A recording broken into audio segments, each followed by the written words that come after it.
Good morning, good evening, good afternoon, no matter where you are watching from. Welcome to the European Fantasy Football Contest Podathon here on this lovely Saturday from around the world. I'm Stephen Johnson, joined by Peter Gent and Eric Flynn. Gentlemen, we got a fun 3 hours ahead of us, a star-studded lineup all ready to kick off EFFC 3. Man, I'm ready to get drafting. I don't know about you guys.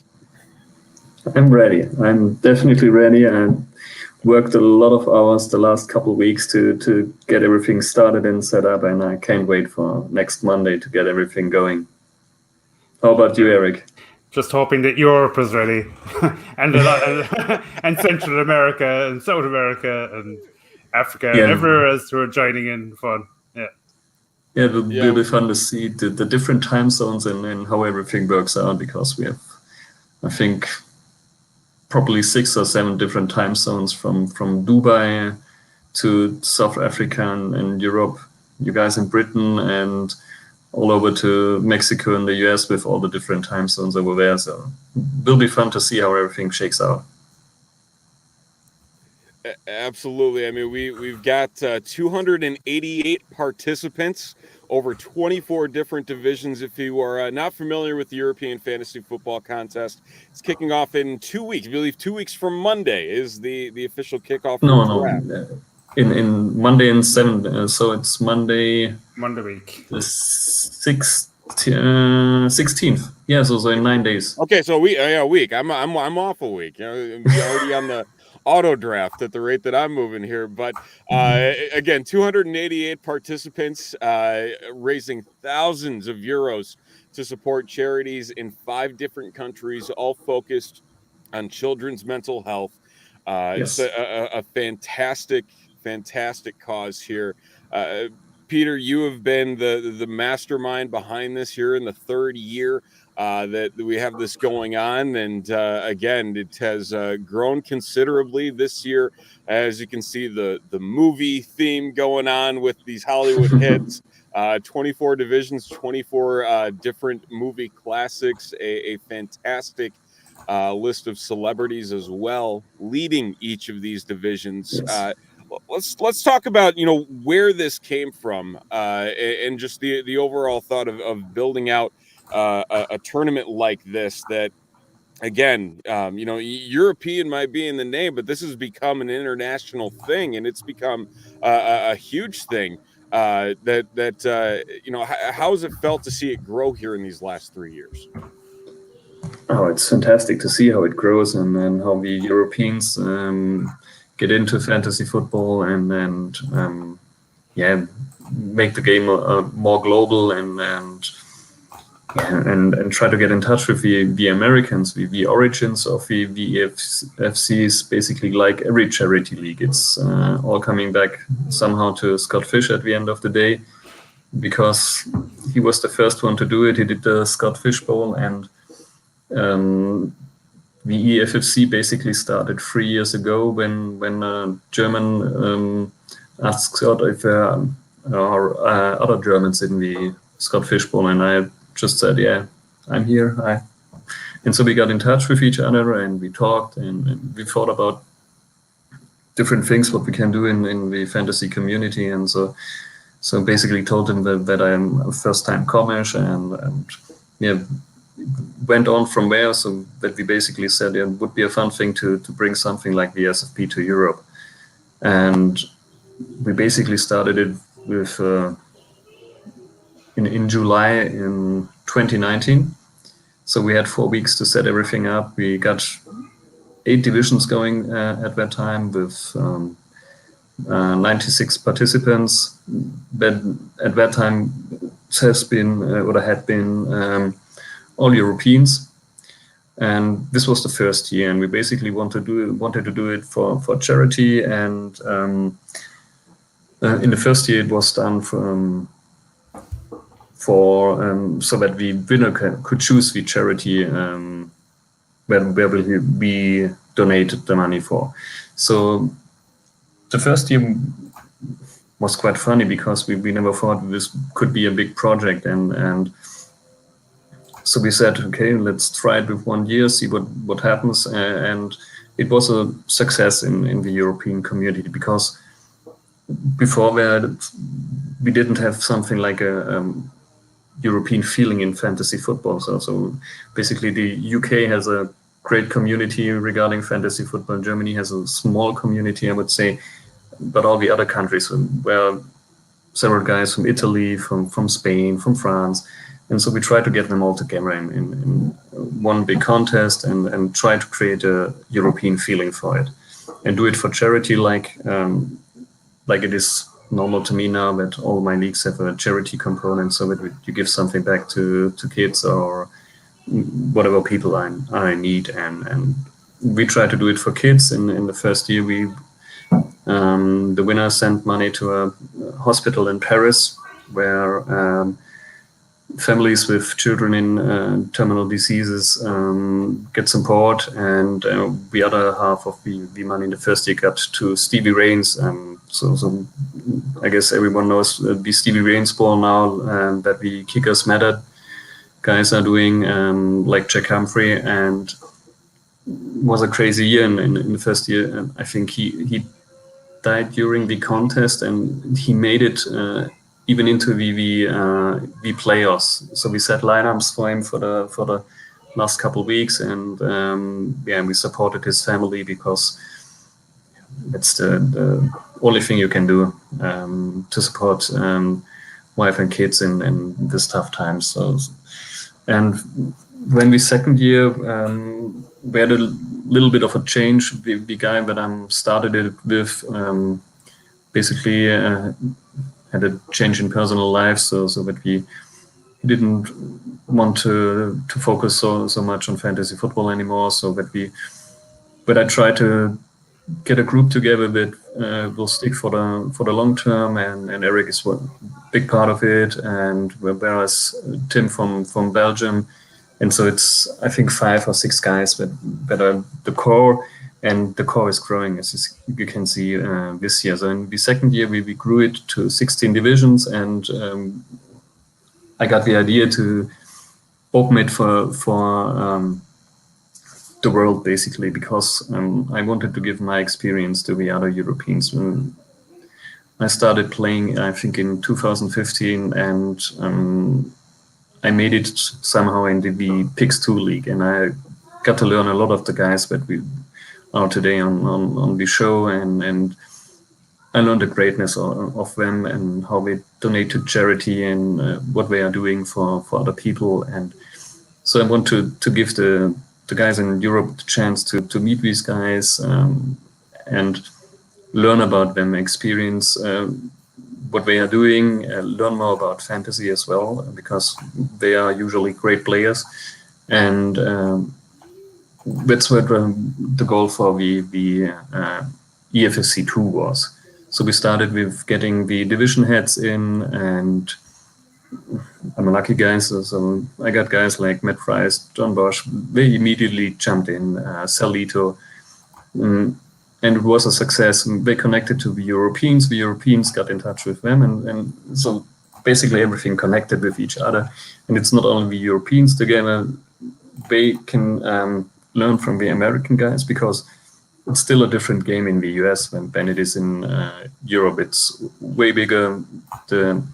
You grow up with the game, and we get into the game at a different age. So because we didn't have it on television and things like that.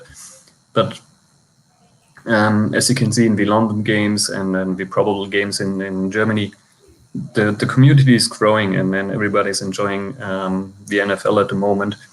And yeah, so we try to get it more global and give more experience to others.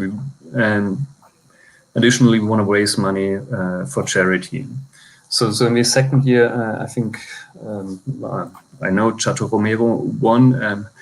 We still haven't decided on the charity yet, to be honest. But we also got Bob Gilchrist on board in the second year, and Bob did our banners for the second year. I think the second year was the year of the beer, and so we had every division head had its favorite beer. I think Eric had Guinness, if I recall correct.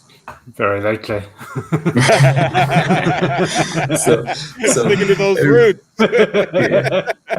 So everyone had his favorite beer, and so it started to become a theme.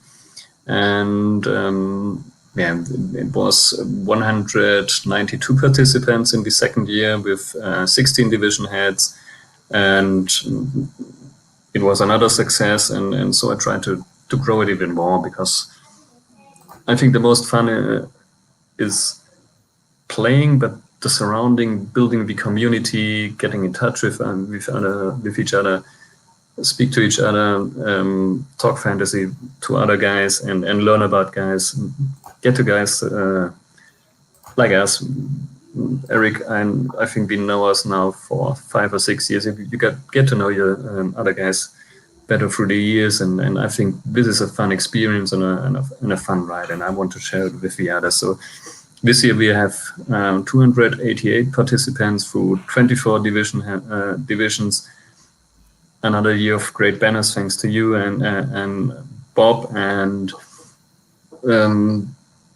because Bob donates always to the diabetes research, we decided to give every year, I think, 10% of our donations to the diabetes research, just for him doing the banners, because he jumped, like you, he jumped in and said, okay, I'm going to help you, and this is fine, let's do it. And we started moving. So this is really the greatest thing about fantasy. And as you can see it in our chat for this pod, everybody's jumping in, and there's nothing, no one wants anything, and we just want to help. And I think that's the main thing that I want to try to share today, that these are normal guys that are willing to help everyone and just ask them. Usually, that's the crazy thing, these guys, if you ask them something, they will give you an answer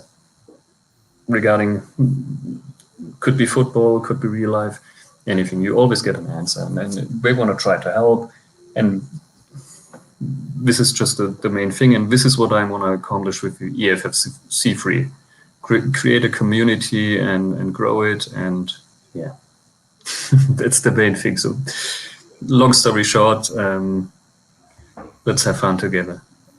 Yeah, absolutely. And you mentioned it in there where obviously you're in Germany, Eric, you're in Ireland, I'm in the United States, and to even think 10 years ago that something like this was possible, where you can have this camaraderie internationally and see this game be what it's become, and this community and seeing what it's become, it's very eye-opening in the best way possible, because like you said, here in the US, you grow up with the game, and then with the way that you guys were introduced to it in Europe, where you kind of grab onto it later. Obviously, the other football is the dominating sport over there, and so yeah, exactly. I mean, even to the point where, I mean, heck, I even got the NFL Europa jersey on going here today,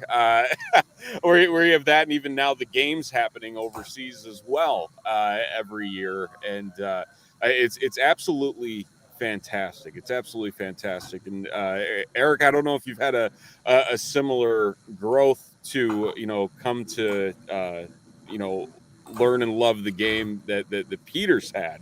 Like I know that you're both diehards in your own right. You have the Fantasy Dominator, Peter, and then Eric, you're with Dynasty League Football.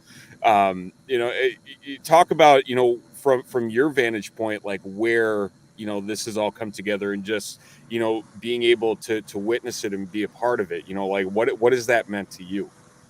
Absolutely, it's been such a journey. Just like Peter, I suppose we came to later to the fantasy aspect. We were probably introduced to it years ago on our national TV stations sporadically, and fell in love with it and would grab hold of it wherever we could, just to see an NFL game.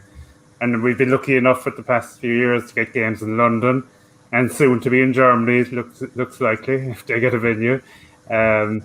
so it's becoming easier to access games, and with flights across the US being easier to get access to as well.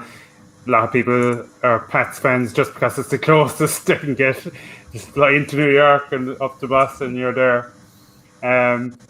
But yeah, I suppose I was lucky enough to join the Pigs Leagues too, and from there I found friendships in fantasy with Peter and the same guys throughout every league. You know, the good guys and the banter that we had, and that we shared the love for the charity aspect of all the leagues. Like we'll meet Matt Price later on. I think a lot of us jumped in on the Red List leagues when he started that. John Bosch, obviously, with the eliminators and everything he does to help Scott.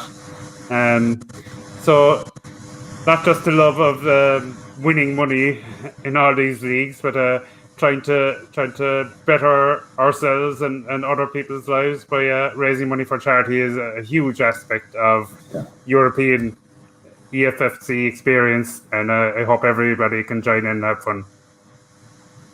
Yeah, absolutely. I mean, I think really just the overall charity aspect, like you said, it's crazy to see. I believe we're nearing 3,000 euros this year for EFFC 3. Some of the other major leagues as well. I mean, obviously, like you had mentioned, Peter Scott Fishbowl being one of the main inspirations for everything in the space. I think you'd be really hard pressed to find somebody who disagrees with that being the godfather of fantasy charity events. They've raised over $100,000 this year, and things just keep growing. And it's just amazing. And you guys both mentioned the Pigs Leagues.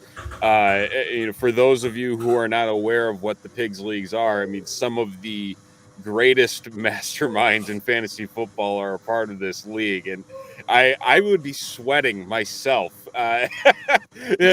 going up against the some of the people in there, and I'm just like, man, like that's a star-studded room of individuals, and really the number of guys that you guys have been able to carry over from that into EFFC 3. You look at all the main division heads, like I mentioned.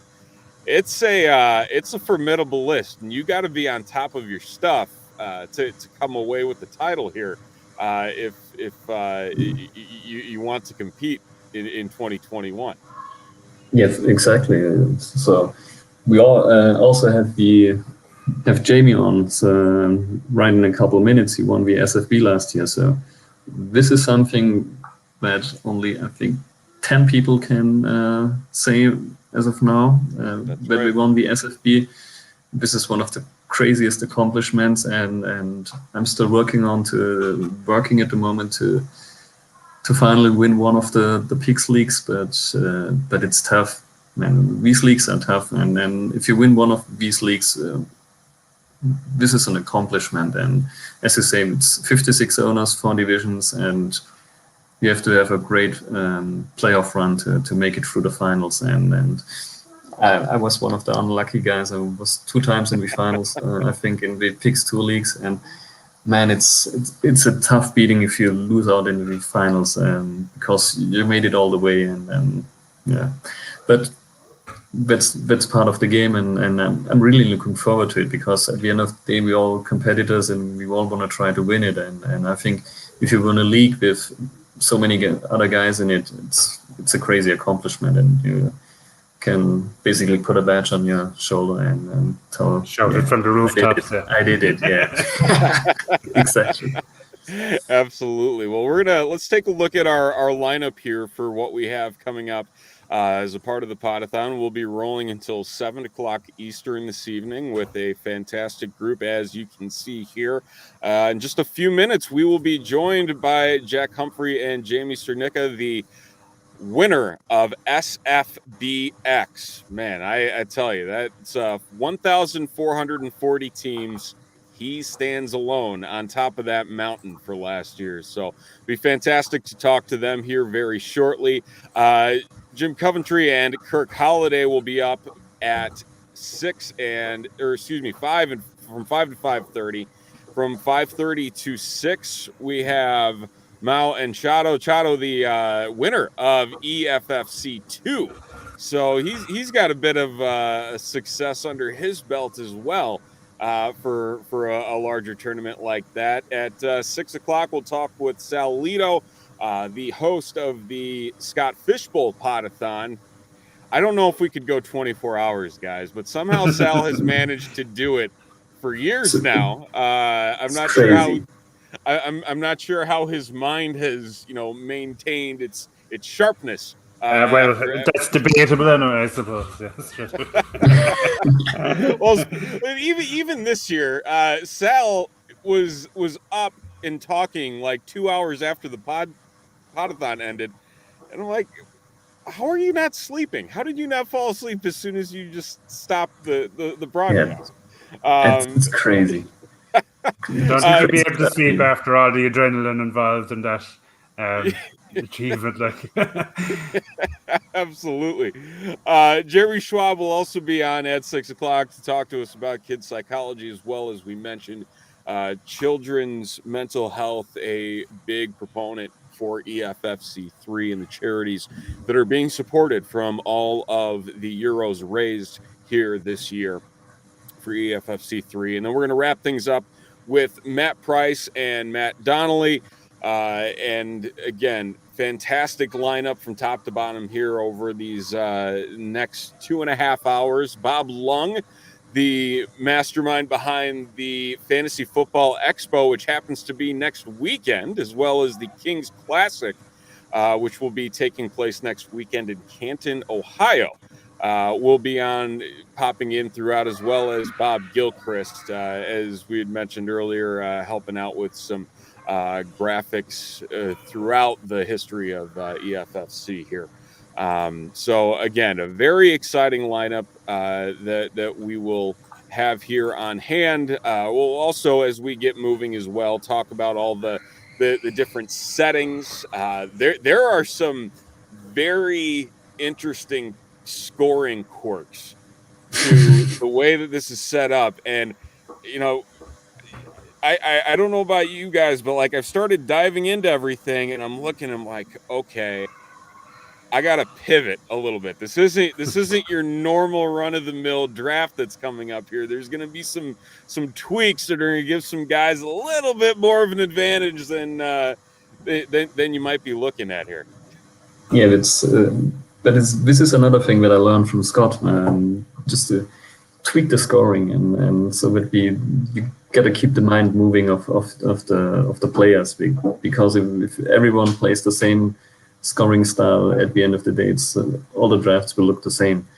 So you can tweak it a bit, and then do something here, do something there, do something unique here. And we did the SFB scoring in the first two EFFCs, and now we basically are grown and we have our own scoring. So yeah, it's kind of fun. But at the end of the day, I love a tight end premium scoring. But I also think that the QB scoring is way better now with completions, incompletions, and things like that. It makes it more difficult, and a good QB is way more valuable than in the past, because I know from my own experience, I think Baker and Jameis in 1 year with incompletions, and it ruined my whole team in the SFB. Crazy.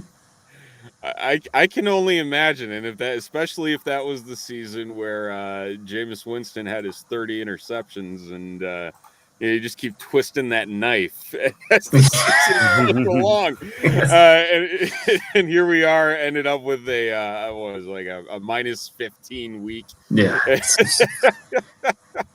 you're playing super flex because I think you get points from your second quarterback spot, and then you basically end up with -5, and you think, holy shit, what happened now? Well, before we wait for Jack and Jamie here to hop on, we'll dive into that a little bit here, just to give people a detail. Really, when you start looking at lineup settings, this does look very familiar to people who are in Scott Fishbowl. 1 quarterback, 2 running backs, 3 wideouts, tight end, 2 flex, and a super flex. pretty solid here. I'm one of those people where it's like the more wide receivers you can play, the better. Like I will play as many wide receivers as you give me in any aspect here. But we'll take a look at the first setup of scoring here. Again, the passing, like you had mentioned, 6 points per passing touchdown, -4 for interceptions. The 0.5 points per completion and -1 per incompletion. So really, when it comes down to this, to even have any sort of positivity to your quarterback play, you need to have a quarterback in this setup. That's not named Jameis. Yeah. Hey, in Chicago's case last year, you didn't want Mitch Trubisky by any sort of the imagination. But even looking at the completion percentages, a guy that had to be completing at least 66% of his passes just to be standard. And Yes. as we all know, that's not a very large list of quarterbacks. No, but I love a good quarterback play, because I hated it when all these shitty quarterbacks got points like crazy, and I thought I like this way more, so because the quarterbacks aren't devalued. Yeah, it's definitely added some value there to that top tier of the quarterback list. A quarter point for passing first downs. So the more prolific offenses. I just feel like this is just an ever-growing list of reasons why Patrick Mahomes should be the number 1 overall pick in these leagues. The more and more you just read about it. And then this is bonuses across the board. We'll see them here a little bit later as we go on about the rest of the settings as we discuss them here. Half a point for every 30-plus yard passing play. So again, the more prolific offenses, the guys that like to whip the ball down the field, it's adding up in their favor, to say the least, for what you'd want in this, especially if you can stack 2 of them together. We do have one of our guests here on here for this 430 group, and he is the reigning, defending Scott Fish Bowl champion, Jamie Cernicka. Sir, how are you? I'm doing well. Thanks for having me. Appreciate it. We want to see the belt, Jamie. Yeah, well, I happen to have something here. So this comes out on special occasions, and apparently every day is a special occasion at my house. Yeah. I would say I would basically put it at my wall. With you. Yeah. But the real question is how many times you've actually worn it outside of that room. Yeah, that's not many. Not many. I have worn it outside, but it's not like I'm going shopping with it or anything. But a lot of people are jealous of you. Yeah. It was a wild ride for sure. That definitely was, and you're back to defend your title, an even larger field this year in Scott Fish Bowl 11. You can find Jamie on Twitter at jcernicka on Twitter. So, I mean, really, like you said, it's been kind of crazy with everything that you've had going on here since you won. You know, what has it been like have you felt a little bit more pressure with all these larger tournaments that you've entered now that you've got the granddaddy of them all under your belt here? Well, that's a heck of a way to kick it off. I'm not really a redraft player, which is the weird thing. I'm full in on Dynasty, so finally getting into a Scott Fish Bowl and actually winning it the first time I'm in it, needless to say, I'm pretty spoiled in that regard, but appreciate the opportunity. This year's kind of ramped things up with Scott Fish Bowl 11, obviously with the invite back, and here with Peter with the EFFC 3.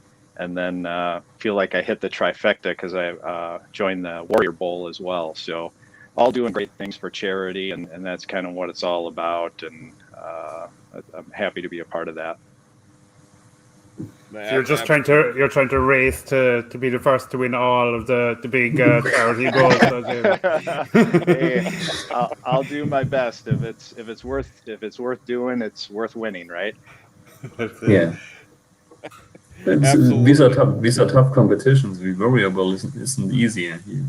I think I was pretty shitty last year in the variable, and I think in the EFFC of Merton was pretty bad as well. So yeah, these are tough tournaments, especially when the larger we get. It's so crazy to get through the playoffs, and because you basically have every week has to be on point.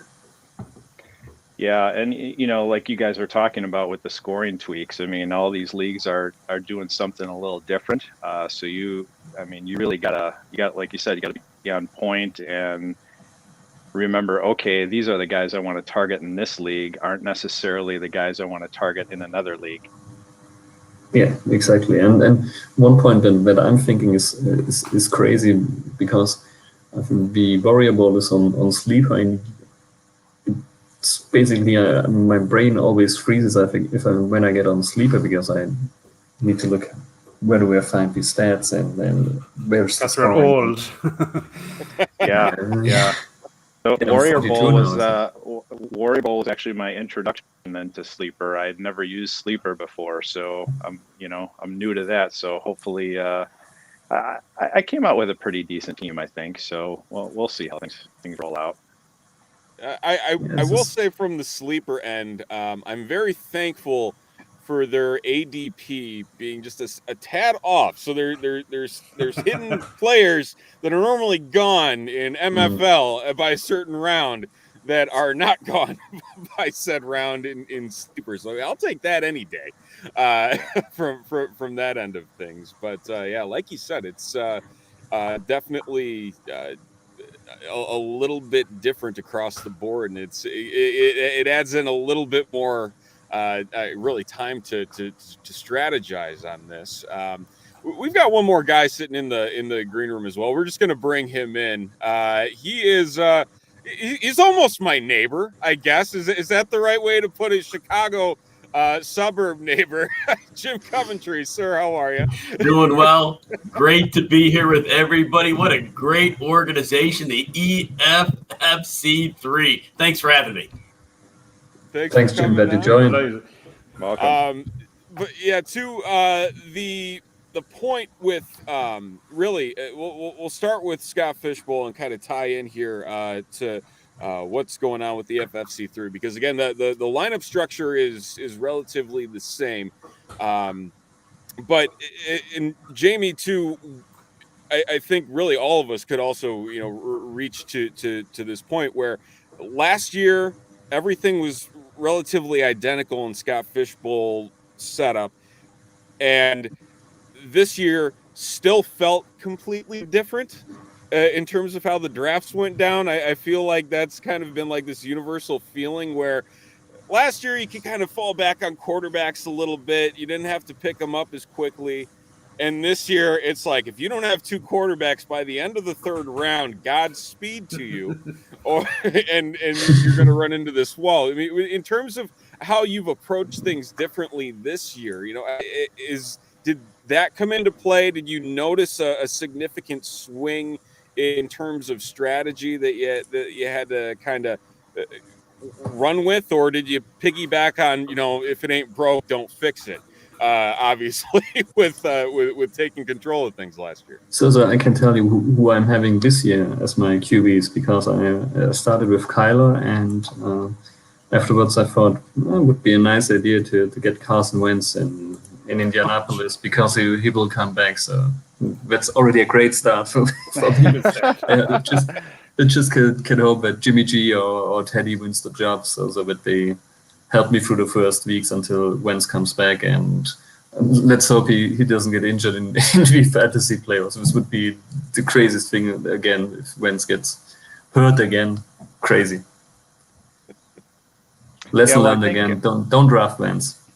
Yeah, I think Scott does good things and shaking things up. Obviously, with the third round reversal was kind of a big change this year, so that's going to change up some strategy, and even requesting your draft slot was kind of a big change. I drafted 108 last year when I won, and took Kamara and Watson with my first 2 picks, which obviously turned out great. But I ended up going with the 112 this year because I like the idea of that third round reversal and getting basically three top 25 players.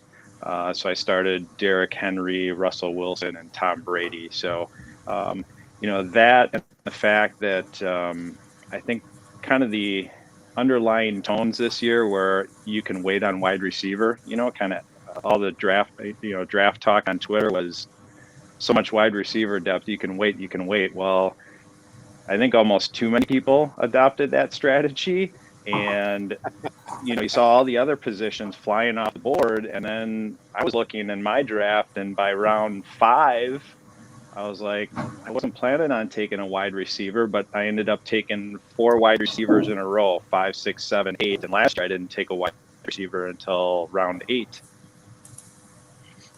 So definitely different from last year.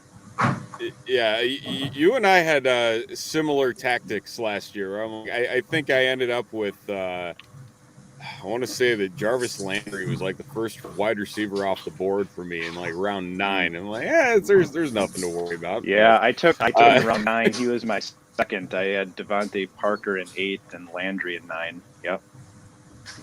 They got the depth really in terms of wide receiver overall. It's crazy to see how deep things have been. Did everybody here go for that later round selection in Scott Fishbowl? No, I'm seeing shaking heads. Jim, where were you at? So I picked from the 8 hole, and when you talked about quarterbacks earlier, I did take Dak in the first round, which was fine. And I waited because I know that everybody is out due to the scoring system on Ryan Fitzpatrick. However, I've been making a strong case all offseason.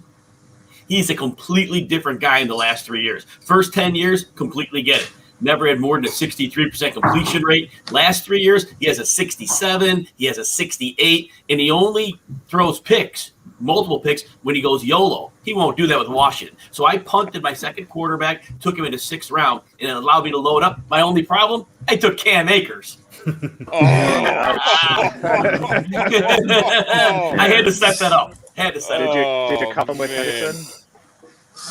No, I didn't even consider it because Akers in my mind was going to be a 3-down bell cow with Henderson barely mixed in. So right.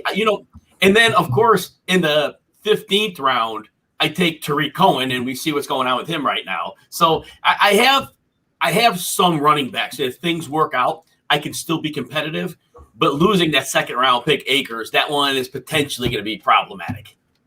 Right.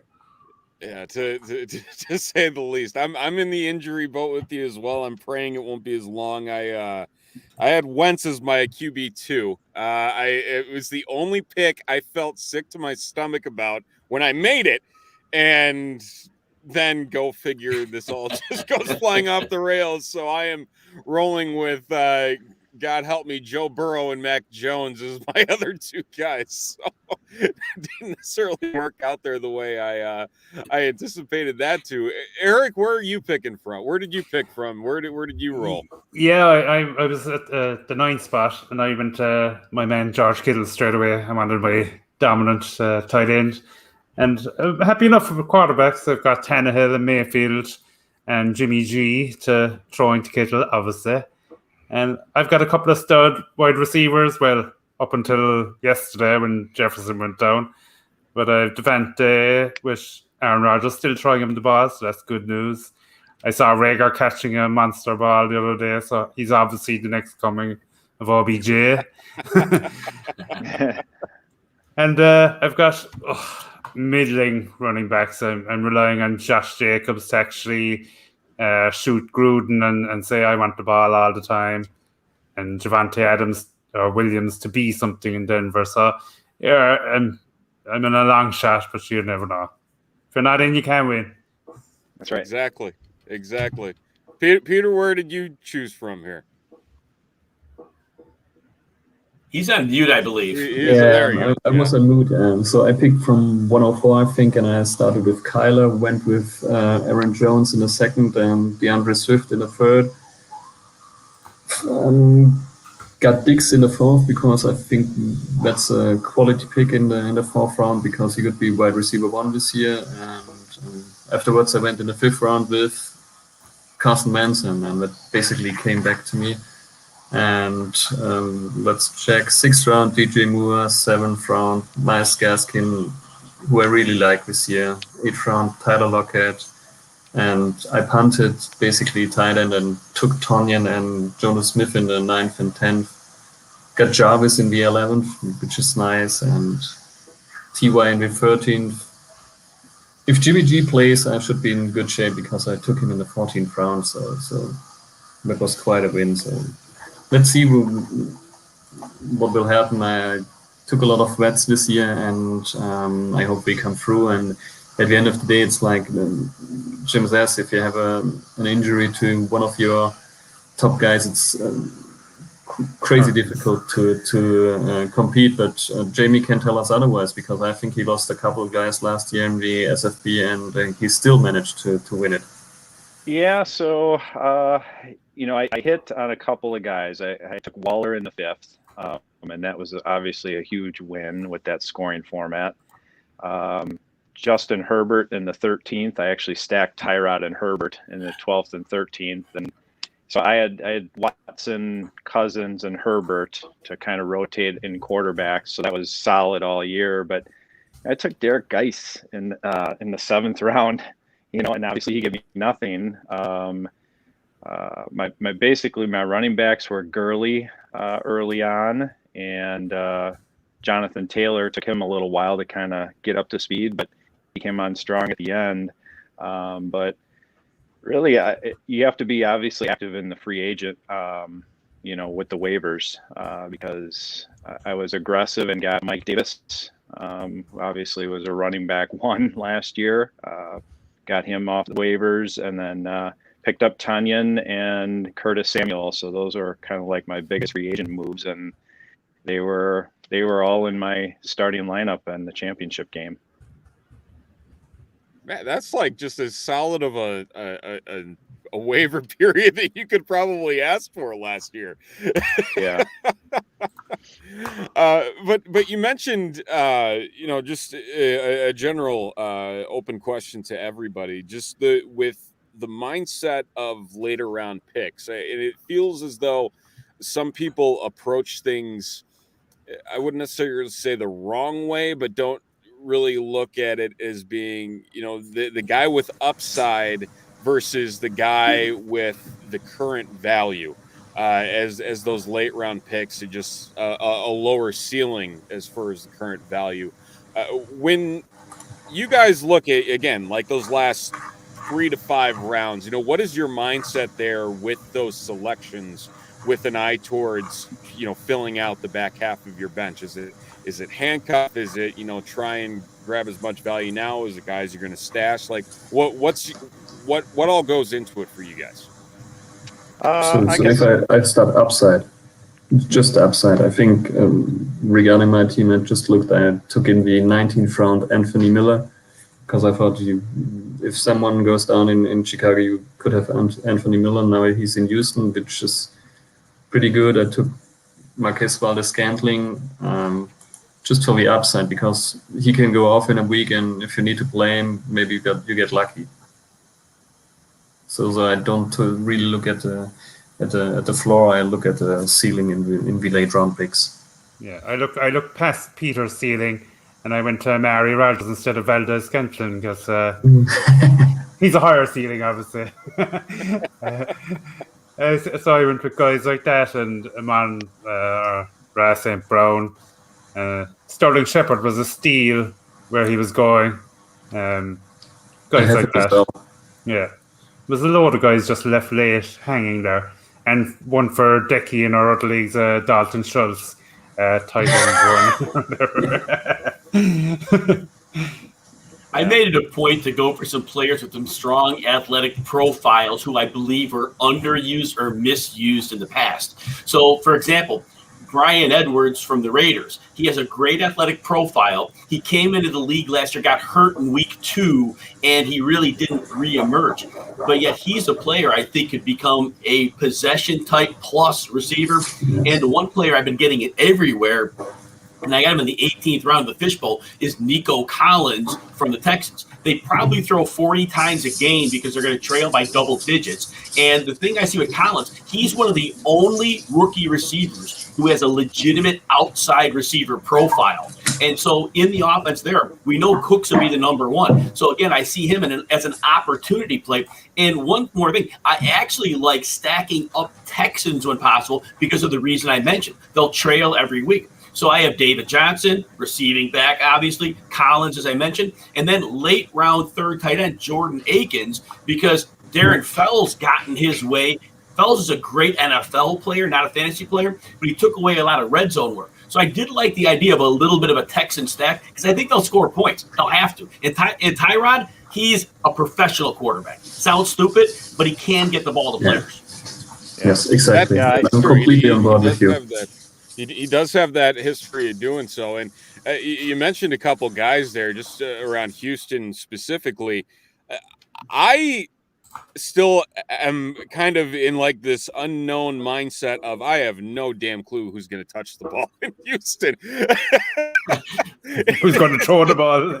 Well, Stephen, there are very few options is the good thing. They have nobody else. It's literally going to be Brandon Cooks, Nico Collins, and Akins. There's nobody else. Kiki Kute is not going to be a factor. They already traded away Randall Cobb. We know Anthony Miller, he's not going to be a factor. So I think it's a pretty defined target tree, but obviously people aren't watching the Texans overly close. So therefore, I think a lot of people don't realize how narrow the target tree for maybe 43 attempts a game is. My favorite sleeper is on the Texans, and I think no one's gonna. Philip Lindsay is basically flying totally under the radar because you never know with David Johnson, and maybe they go with two backs, and so I think Philip Lindsay could be a good choice, but he could also be cut within the next 2 weeks, so you never know. Yeah, but that's a risk you take with these late round guys. I mean, if they get cut, it actually gives you clarity, and that's a good thing. Then you can get somebody else on waivers. So I'd rather have that than, well, this guy might pop in week 4 or week 5. I'd rather have the certainty early. And I've been hitting late round guys for me. I try to do the injury away running backs. I've grabbed in Scott Fishbowl, I grabbed Chuba Hubbard late, Darrington Evans late. I did grab Jordan Akins, as you mentioned. I grabbed him real late too, but Latavius Murray, got him in round 13. He's got standalone value, and obviously if something happens to Kamara, he's putting up big points every week. So those have kind of been my strategies. Last year in Scott Fishbowl 10, my round 14 through 22 was absolute junk draft. I don't think I started one guy out of all those picks, but again, just being aggressive with the waiver wire early allowed me to kind of, put some starting lineups together, and I had enough health, luckily, at the top end guys to kind of carry me if I was a little weak at the flex positions.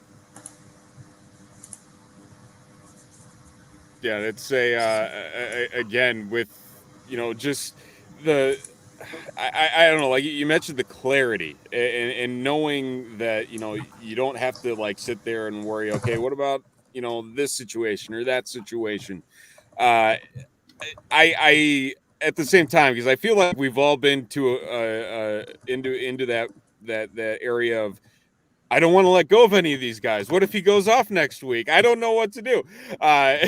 When on like the flip side of that, you're also dealing with either blowing your entire fab budget on that one guy, and maybe he went off. There's always that week 1 player where you're like, oh, he went off. He's gonna be this big key cog, and then he does nothing.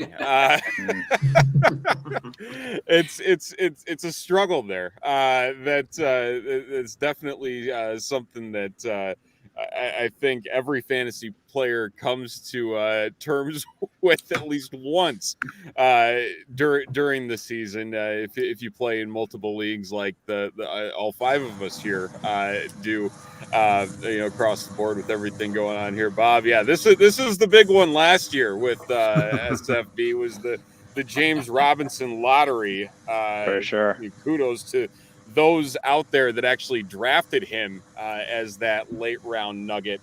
But man, it's I'm curious to see. I highly doubt there's going to be another top 5 running back that's just going to be sitting on the top of the free agent pile again this year, because that in itself was a gem and a half. But again, you never know, like especially with things getting back to a type of normalcy.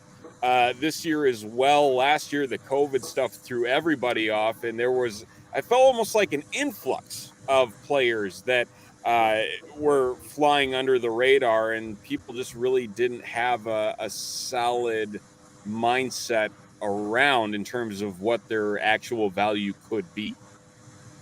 I think it was crazy because I was in the 104 group last year with Shane Battier, and he basically said he punts on running backs because he thinks every one of them will get injured because they couldn't train enough. And so many running backs, I think, got injured in the beginning, and he basically was right. And it's kind of eye-opening that a professional knows what other professionals are doing and that they can get injured. But it was crazy to see that. The craziest thing overall was really to talk to Shane Battier, a 2-time, I think, NBA champion. Is it 2-time? Or Miami Heat, yeah. Miami Heat 2 times. So, yeah, which is crazy to have someone like him in the S&B compete with him, and just a normal guy. This is the craziest thing overall in the fantasy world, that all are normal guys. And I have one question for Jim and for Jamie, because next year I think Scott plans to do a live drafts for the SFB, and I know Jim is next week he's in Canton to do the Kings Classic, and I think this will be a great experience next year. What do you guys think? Oh, yeah, that'd be amazing. With all the uncertainty with COVID and all that stuff, it's just been a struggle to get people together in general. So, yeah. And I miss it. I miss drafting, my home league and getting guys together and even doing that. So, when you can get icons of the fantasy community all together, that's going to be pretty special. Yeah, I know. I was so frustrated. Obviously, football was small compared to COVID because some people had legitimate life issues. But from a social perspective, all the friends I made when I did not go to Canton, Ohio last year, I just missed them terribly. And so I am so excited next week to go there and see everybody. And Peter, to your question, next year, yes, if Scott's able to put together some live events, I think that's fantastic. Because at the end of the day, yes, it's football, but we make so many good friendships. It's about connecting with people. And that's what the ultimate win here is for everybody. I get to meet all of you people. It's a win, huge win. Yeah, exactly. Yes, exactly. And that's, I wrote on Twitter that we have 2 announcements this year on the pod, and I think it's time to do the first one because we try to set something up in Europe as well, so that we can have a live draft for the SFB, and we try to do it probably in Switzerland with at Swiss FF Dynasty, Jonas Hirbin. He jumped on board in the EFFC group as well. And yeah, I think it's basically something that we all have in mind since we started playing together. I know Eric, Decky, and all the Irish guys, the guys from the UK, and I know Tim from Belgium. And it would be awesome to meet in person and probably do our European version of the Kings Classic just for European guys, and have a live draft, maybe do an auction afterwards, and then the other day to do an SFB draft. So that's something that we have in mind that we try to do, and everyone who's interested, please message us and tell us that you'd like to come, and write us on Twitter. And that's one thing that we try to do for next year. And I think it's, as you say, it's connecting the people, get them together, and it's fun to see someone on a computer screen, but it's way better to see someone in person and shake hands and talk a little smack and share a beer or something like that. And for anybody out there who actually gets the green light to do it. So Jamie ruins us everyone. Jamie didn't play IDP yet, and we have I started Sharpsing 3 this year, and this is basically stemming out of the Pix Leagues, and it's basically the IDP version of the Pix Leagues with bankroll auction and everything. And I convinced him to join, and all the IDP guys, they said, "Oh, the SFP champ is coming," and they all like to see how his strategy is, how he's auctioning. And I played with him in other leagues. I think we were on Red List together, right. And so I knew him, and he knows his values, and I know that he's building for the long term, and every trade he does, he gains a little value. So I knew it already. And in the second year in the Shark Tank 3 League, you get another belt. So if he wins it, he would have the second belt. So, and he would basically fool all the IDP guys, and there are several great ones in it, and win it as basically it's the first year IDP or not? Yeah, this will be my first dip into IDP. So I said, let's go full IDP if I'm gonna do it. And yeah, I've banked quite a few picks for next year. So I'm not trying to win this year. I'll get fired up and go, like you said, long-term build. And I got a good core, good foundation. And again, there's another league that has that quirky scoring that I love. I mean, the wide receiver premium in that league is huge. So excited to see how that kind of pans out this year in the season. Yeah, you have to keep the brains moving, and that's why you need to change the scoring. Otherwise, everything gets stagnant. Right, I agree. We've got one more guest sitting in the green room. Let's bring him in as well here. You can find him on Twitter at Springboks FFC, also known as on Twitter's African Fantasy Football. It is Kurt Holiday, sir. Welcome. Hey guys, thanks for good to be here. I'm surprised I'm still invited after the Springboks beat the British and Irish Lions today. I thought I might have my ascended a little bit, but it's good to be here. You know I'm German, Kurt, so you're always welcome. That's right. Oh man, we're just again. I know you heard a bit of the conversation there, just in terms of everything, coming together potentially for live events, and obviously a European version of the Kings Classic, and just getting together, for all of that. And I know we kicked things off as well, just talking about the camaraderie of everything that really the fantasy football community has been, and how it's grown, and really again just to see how things have continued to evolve, and there's now these international connections. What has it been from your viewpoint down in South Africa, and just in terms of being able to connect with everybody around the world about this game, and again seeing where it has come from? Yeah, it's amazing. I remember I used to play a little bit of fantasy, and then actually Tom Kingsbury invited me into the World War Football League, where I started to meet guys from all over Europe and that kind of thing. And it really has just exploded. There's guys all over the world. I mean, Peter and I are going to be owning a team in Kings Classic next week.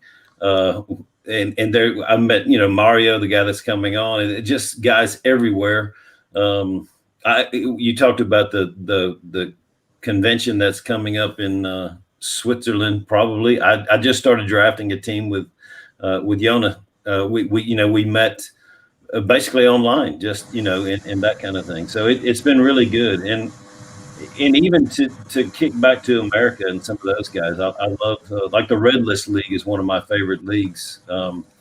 Just being a part of that and those guys. So yeah, I think the friendships that we've made are huge. In fact, I was in London for a meeting a couple of years ago and met, I think it was Ben Burge and Tom at a bar. So it was surreal for a South African guy kind of to hang out in London and talk fantasy football was amazing.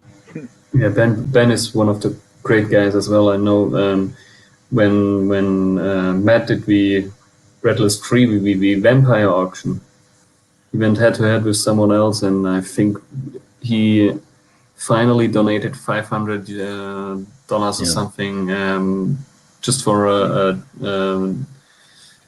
wildlife charity. I don't know which it was, but it's crazy to see what the guys are doing for charity, and as to say, it's even better to see how everything comes together. And if you look here, you're sitting in South Africa, 3 guys sitting in the US and in different states, and Eric is in Ireland, I'm in Germany. Can't get any better. Right. When Mo comes on and Chato, they're in Mexico, so it's crazy. Then we'll have, after that, we'll have Canada. We'll be all over the board here by the end of the Podathon here, with everything that we have scheduled up here. But we'll be getting rolling here. I know, Jamie, you want to stay on with us? I know we're keeping you over time. I don't know if you have anything going on, but you're welcome to stay if need be. Yeah, I could probably kick in a little bit more. This is fun. I enjoy talking about it, and just let's spread some joy and happiness, and get some more people to donate. Some knowledge, especially. Yeah, absolutely. So the crazy thing is we have a SFB runner-up as well with Kurt. I think. Does everyone know the story of how Kurt lost the final? Oh against, God, yeah. Should we revisit? Let me just start by making a public announcement. Can I do that? Go for it. Yeah. I want to take this opportunity to formally apologize to the fantasy community worldwide. If I had scored 0.3 more points in the final, nobody would have seen Sam Lane in that red banana thong, whatever the flip that thing was. It's all my fault, and I need that burden off my back. I'm throwing up in my mouth as I even talk about that. But, yeah, he beat me, I think, by 0.23 or some, less than a point, less than a third of a point. The crazy story is Kurt is not telling the whole story, because I know that he and his wife, I think, watched the game the day before, and he basically knew back then that.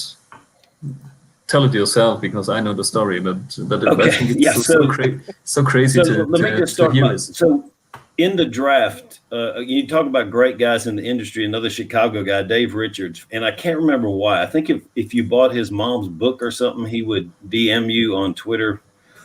Whatever. In the middle of Scott Fishbowl draft, I said, Dave, what do I do, man? I don't know what I'm doing. This is crazy. And he said, no, you need to take a tight end. So in my second round pick, I took Travis Kelce. My first round pick was Antonio Brown, Travis Kelce. My third round pick was CMC, believe it or not. In the 6th round, I took Patrick Mahomes. 9th round was Aaron Jones. And so, and in fact, in 13th round, I took Lamar Jackson. So, I would love to tell you I'm brilliant. I think it was a lot of just good luck. But I ended up with the tight end 1, the quarterback 1, the RB2, and the wide receiver 2. So here's the deal, though. Literally in the finals, on Sunday Night Football, the Chiefs played the Seahawks.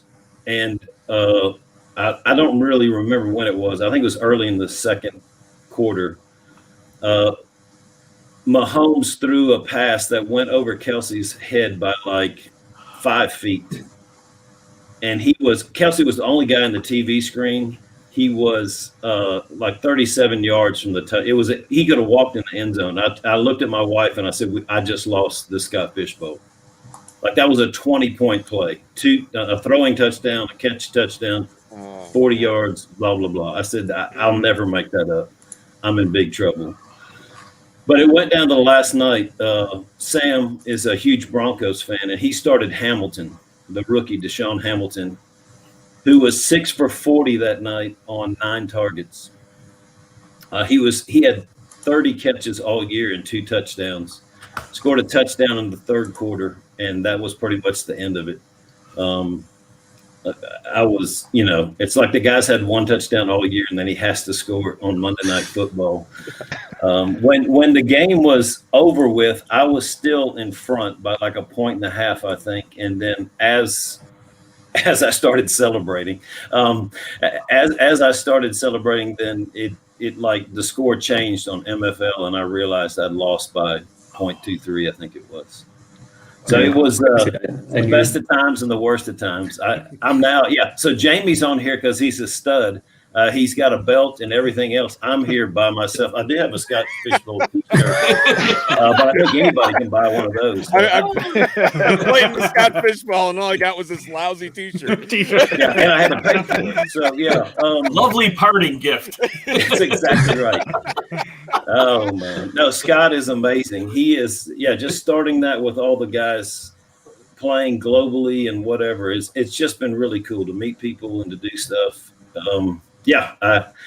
I keep saying I'm a fan. I am no expert by any stretch of the imagination, but I'm so blessed to know guys like Dave Richard and Jim Coventry and it goes on and on. There's just a lot of great guys in this community that make this game so much fun and give it a charity that the EEFC is amazing, and to be a part of that, I mean, it's really good to be the most famous loser in the Scott Fish Bowl. If I can use that to raise money for kids or something, let's do it.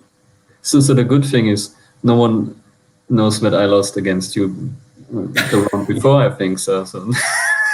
I don't tell people that. Yeah, that's the great thing that you beat me the rounds before. So yeah.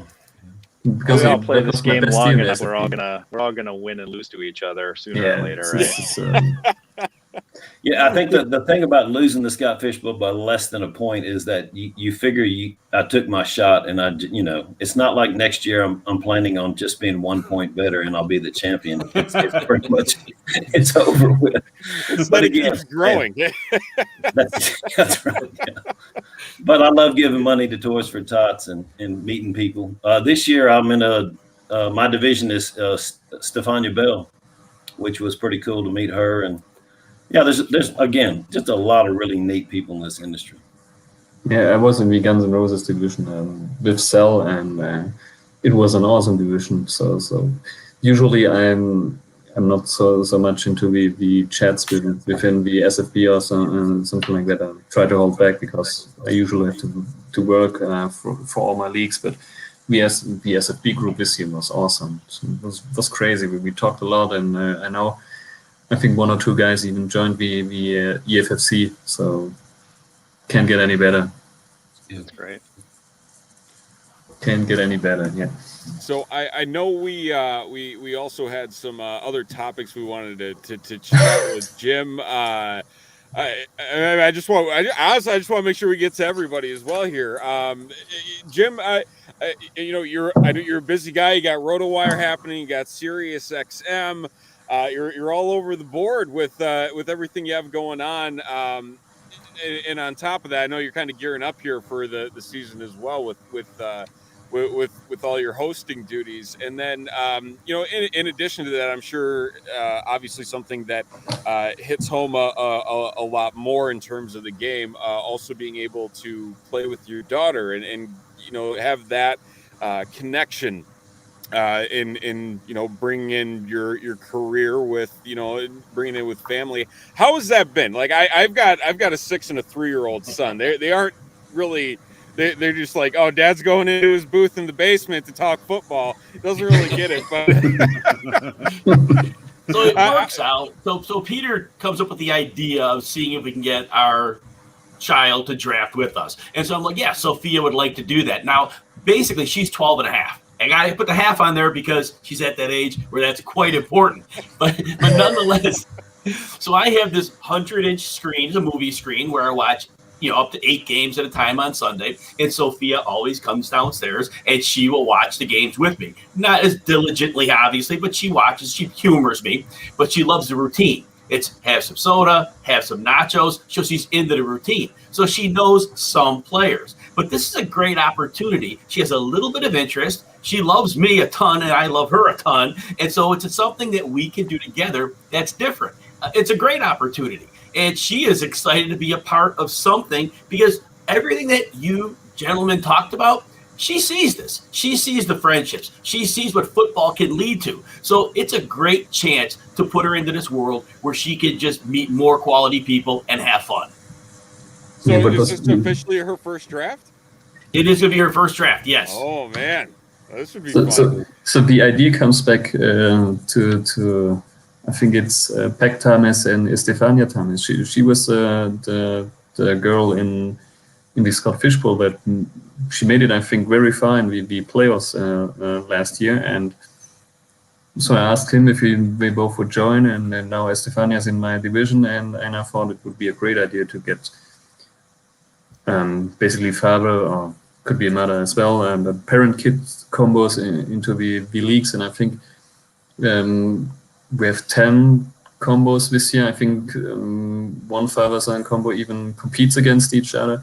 And I think it's a fun way because my son is 6 as well. And I hope at one point that we can draft together or compete against each other together, because what's better than sharing some time with your kid and doing something that you enjoy both the most. So can't get any better. You see the smile on your kid's face, and let's say Jim wins the whole thing and his daughter can say, hey, I drafted this player, and she has a smile on her face, and there's nothing better than see the smile on the face on your own kid, and that's makes everything worthwhile. So, and should she win, it's going to school. I'm sorry, but if she goes to school, that's even when she drafts the team. Just talking to the kids at school, I'm in this great league, and the kids are going to be like, "Aw," and so and that's going to be great. So this is awesome. Thank you, Peter. Yeah, you're welcome. You're welcome. And I need to say, it's crazy for me that guys like Jim and Jamie, Kurt, and all you guys take your time out of your schedule, because I know, especially you, Jim, what's going on at the moment, and I know how busy you are, and it's great to see that you come on, and this is what I try to give to the European guys, to show them how awesome all the guys are and what's going on in the fantasy world, because most of the guys can't experience this, and I just want to show them that you can connect with others, and it doesn't matter where you are. You just can connect, be friendly, be nice on Twitter, don't be an asshole, like many are, and if you're nice and you're routinely nice and try to get in touch with people, slowly get more contacts, and at the end of the day you build your own brand and try to get something done, and that's basically the easiest thing to do, and just be a nice and humble guy, and at the end of the day you will make many great friends throughout the community. One more thing. So what I notice is this, that on Twitter, it's very easy. I don't have a monopoly on the truth. Like everybody else, I have a formed opinion. If somebody argues with me on Twitter, it's like, I'm very happy you have a solid opinion, and I hope you win your league this year. That's what I'm not going to argue with you, because you may be right. Because look, we all make a ton of mistakes. We have a well-formed opinion. I always say, don't listen to what I say. Listen to the why, and then frame your own opinion. I'll just give you something to think about. Exactly. But I'm never going to tell you I have the answer. I have the reasons, but that isn't always the answer, right? Exactly, and that's why I try to do the thing with the division heads, because people should pick the brains of you guys, and Jamie, Jim, Kurt, Eric, maybe my brain as well, because I picked the brain of the other guys, and I formed my style of play I picked something here, picked something there. I talked to John Bosch basically a lot. I have Eric, and Big Perm, Pat. We were talking a lot, and there are so many other great guys in the community, and you learn the values of players, and you see different mindsets, different types of builds of teams, and you can play for the future. You can win now. You can do a startup like this or that. And I think if you pick the brains of others, at the end of the day, you need to pick the things that you like and build your own style at the end of it. And the most important thing is you need to feel comfortable with your own style. And if you feel comfortable, you can accept that Jim thinks, I don't know, that let's say Alvin Kamara will have a shitty year, and I say he has a great year. So I don't think he has a great year, but for example, you can say, you can understand the reasoning of someone else why he thinks someone has a good season, and you can disagree, and you learn to agree to disagree. And if you get to this point, I think fantasy becomes way more fun because you don't argue anymore. And so this should be the point where everyone should come to, and I think this comes with experience and then picking the brains of others. So absolutely, it's funny. There was a video that was circulating a couple weeks back of two dogs that were on opposite ends of a fence, and were just and the caption was on Twitter. And the two things, and then the gate opens and they both just stop. And it's like as soon as you take that wall down, it's like, okay, I'm sorry, I'm not gonna fight with you. I'm not gonna argue with you. All this stuff. I mean, it's funny because it's such a perfect analogy, honestly, for what it should be. We're here to have fun. This is a game, and really. This is the mindset that you have to go into with fantasy football. Again, I am in no way making a comparison between the two in terms of importance, but like doctors practice medicine, fantasy football players practice fantasy football, because you're gonna be wrong. That's the beauty of it. You're going to be wrong. Some of the best names in fantasy football are batting like 650. Like it's like you're going to be wrong a fair amount of the time, and if you just can't come to terms with that, and again, there's, as we all know, jerks out there that will let you know when you're wrong. It's part of the game, but like that's how it is. You take risks, you make your best educated guess with the information and the data that you have, and you roll it out. That's all you can do. I mean, I was ready to die on the hill of thinking that I'm going to blank on his name now. The other running back in Denver, out of Melvin Gordon, Javonte Williams, out of Monte Oregon. Booker. Oh, Devontae Booker game was back in the days. He's now with the Giants. Royce Freeman. There you go. I thought he was going to be the next great thing, and man, did I hit a wall on that one. Yeah, my crush was Kerryon Johnson, and I still think he's a great running back, but he's always injured. Crazy to see. So, and then as Jamie told it 20 minutes ago, which the main thing is you have to adjust.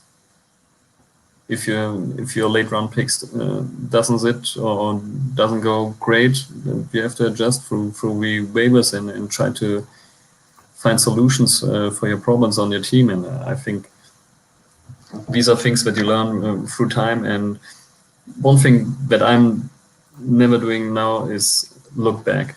I make a trade and I'm done with the trade. So the next trade is happening. But that's trading's a big thing. That's a big key, obviously, in Dynasty. And you can't be afraid to trade either. You know, some guys they might get burned on a trade, and then they're like, well, I can't afford to lose value on my roster anymore, so I'm just going to roll with the guys I have. And that's a big trap you could fall into. It's you're gonna miss 100% of the shots you don't take. The Wayne Gretzky quote. So you gotta keep hammering.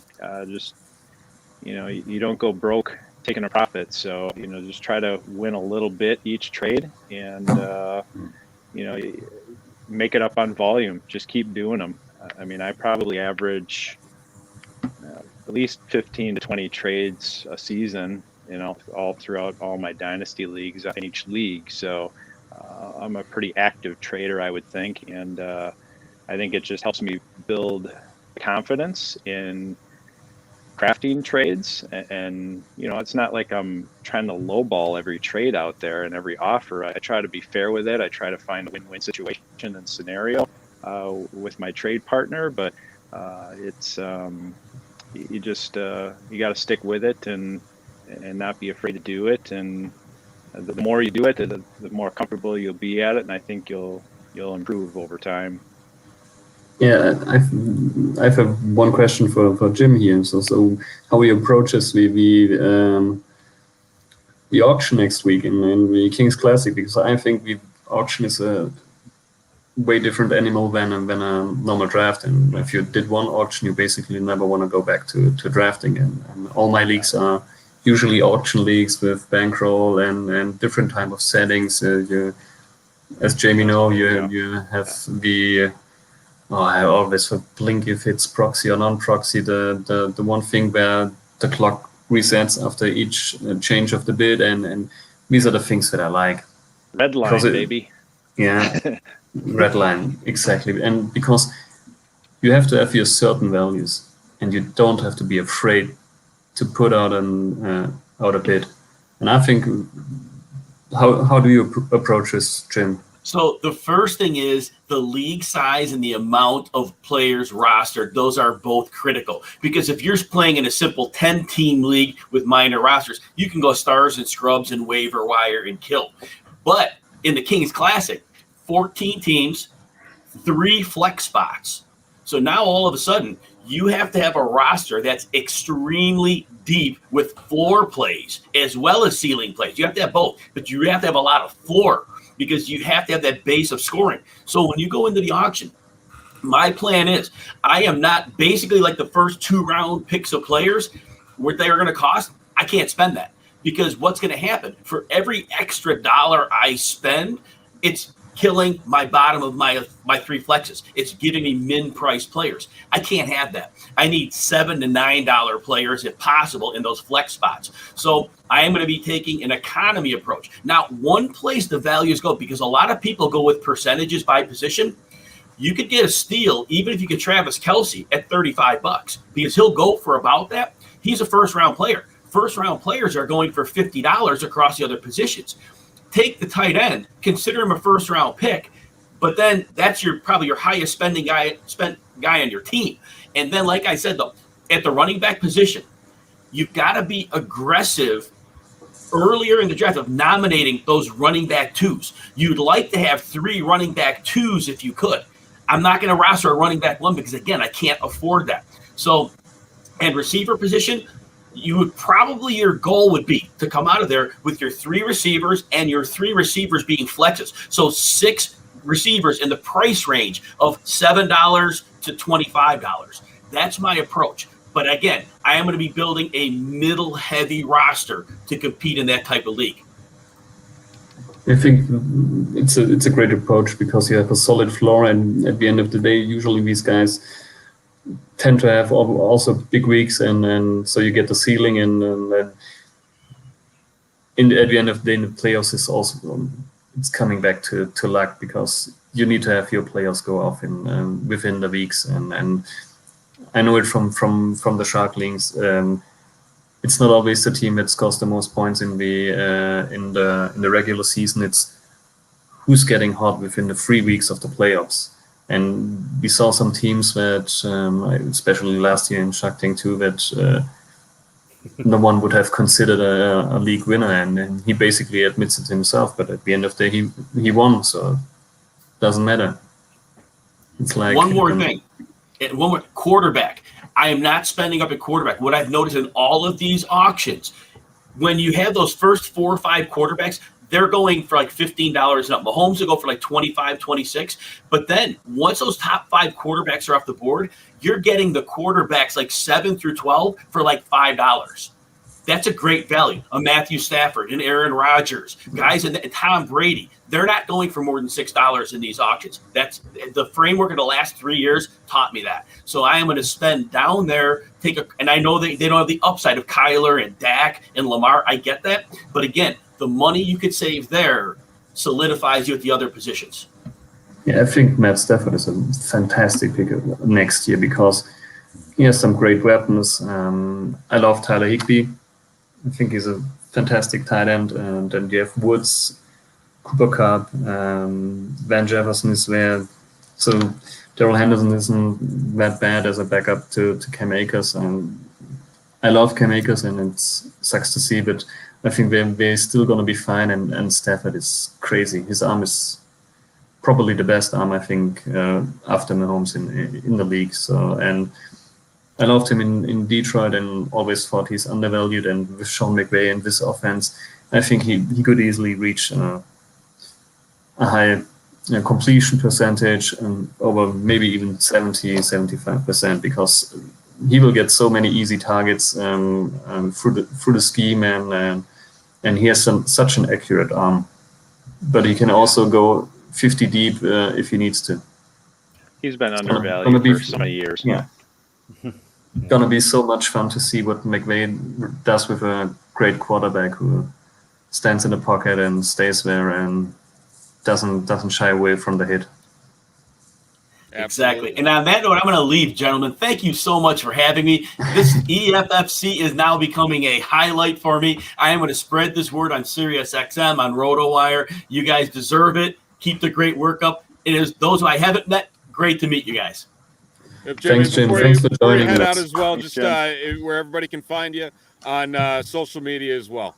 Yes, you can find me at Jim Coventry NFL. Definitely, if you give me a follow, I'll be doing a lot of stream videos. I do some ADP battles, and I definitely keep people up on through video, mostly that way to get you ready for your drafts. Appreciate everybody. Have a wonderful day.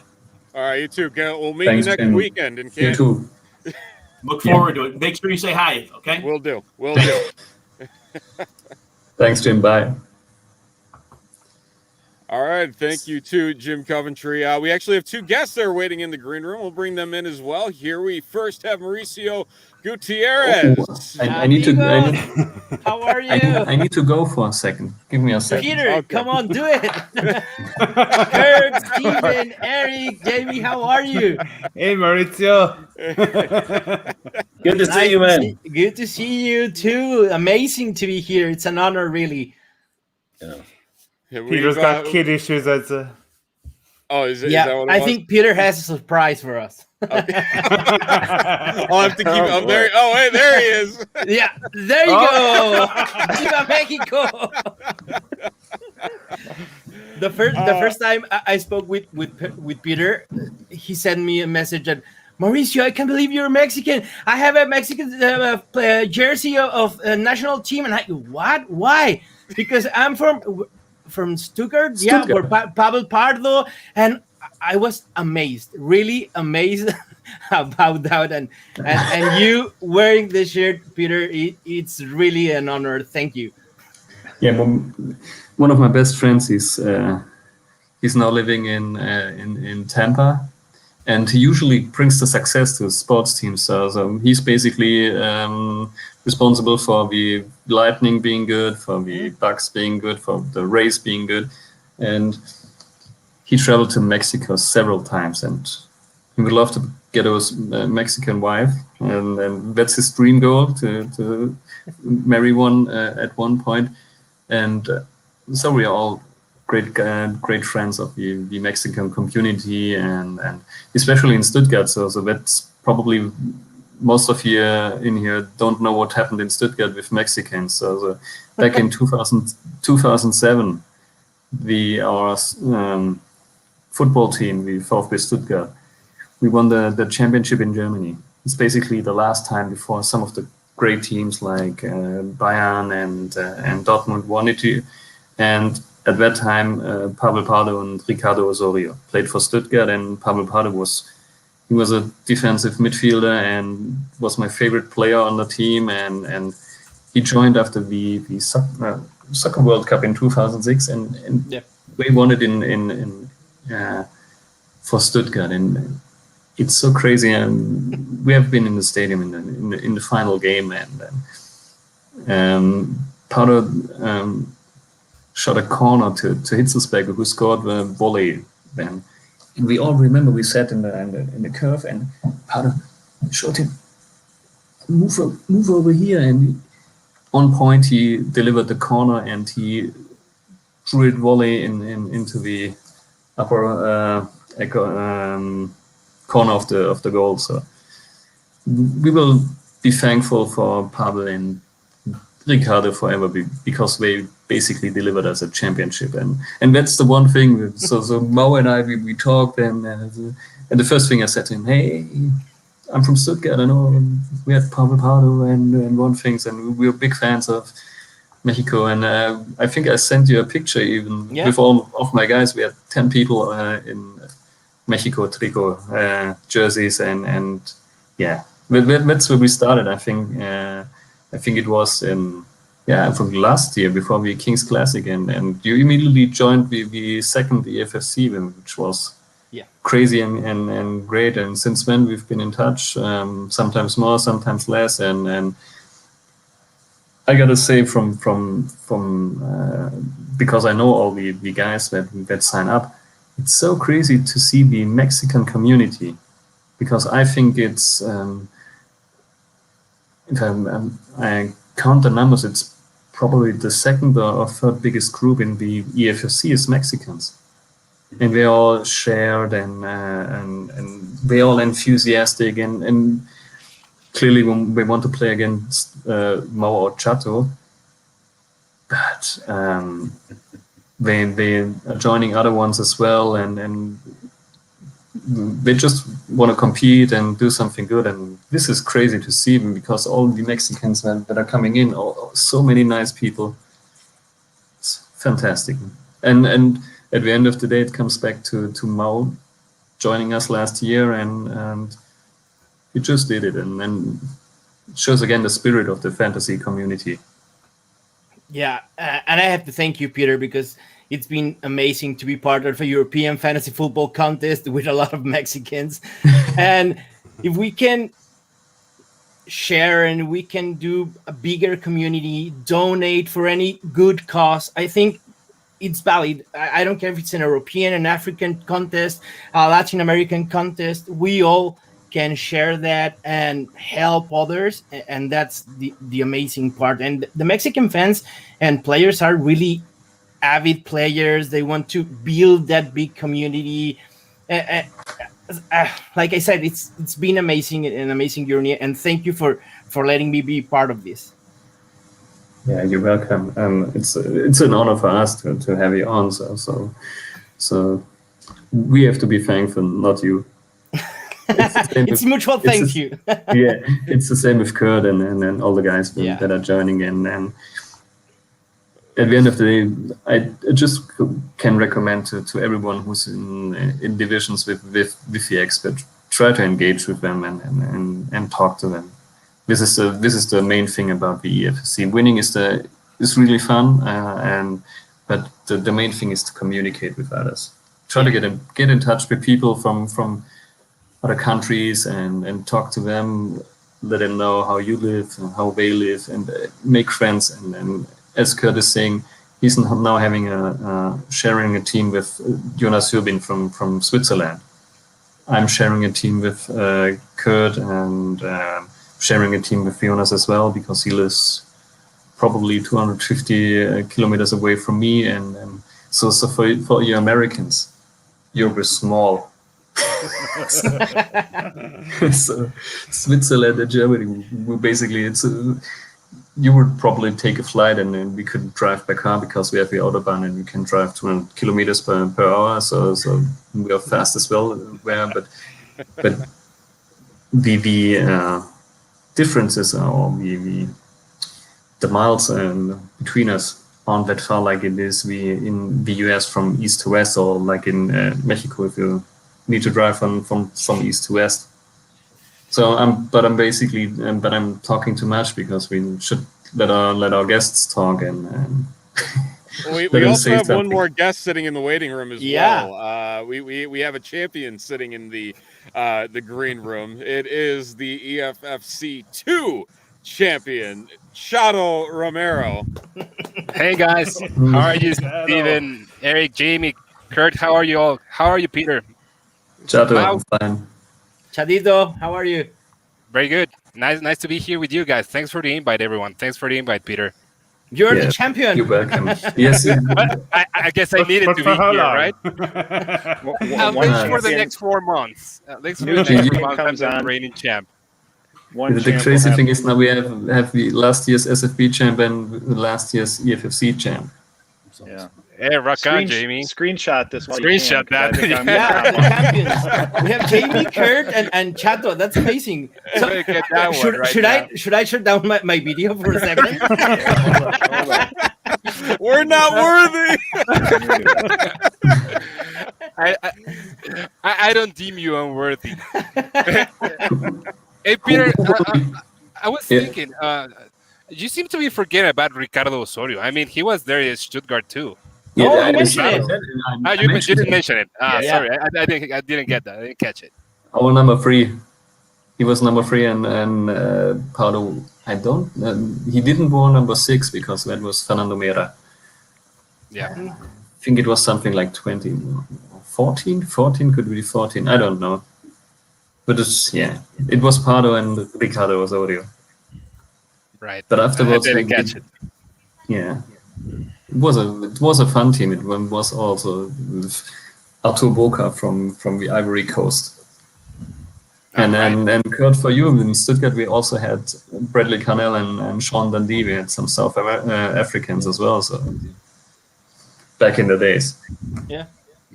Eric probably knows Sean Dundee from Liverpool times. I do remember, yeah. Another dud.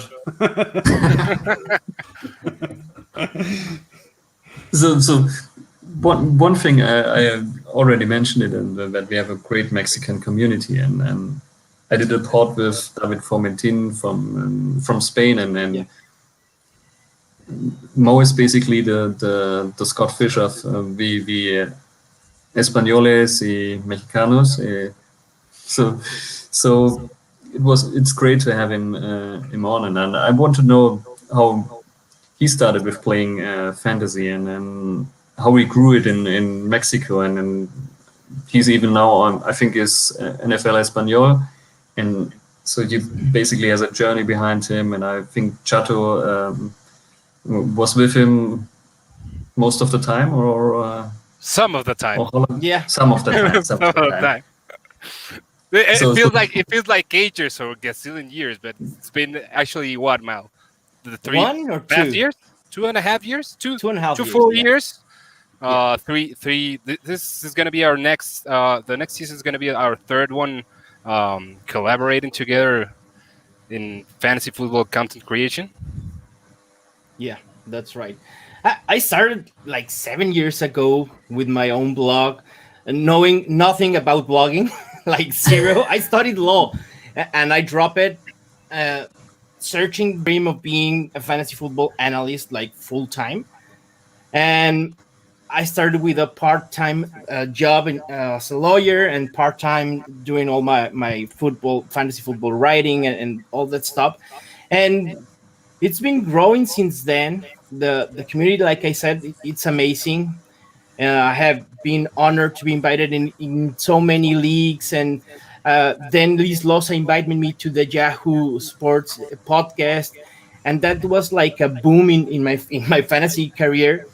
Then 2 years ago, NFL reached me and told me that they wanted to create content in Spanish because the fantasy community was growing. And we started with, if I don't recall, 2 articles a week.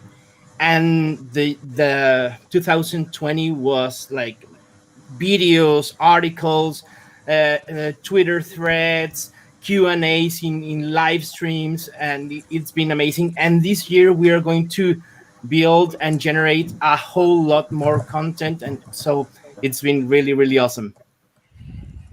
I mean, This to is see fantastic the to see. growth, to see the growth that you just mentioned. Yeah. Is it is it beyond everything that you anticipated it to be? Yeah, actually it is, Stephen.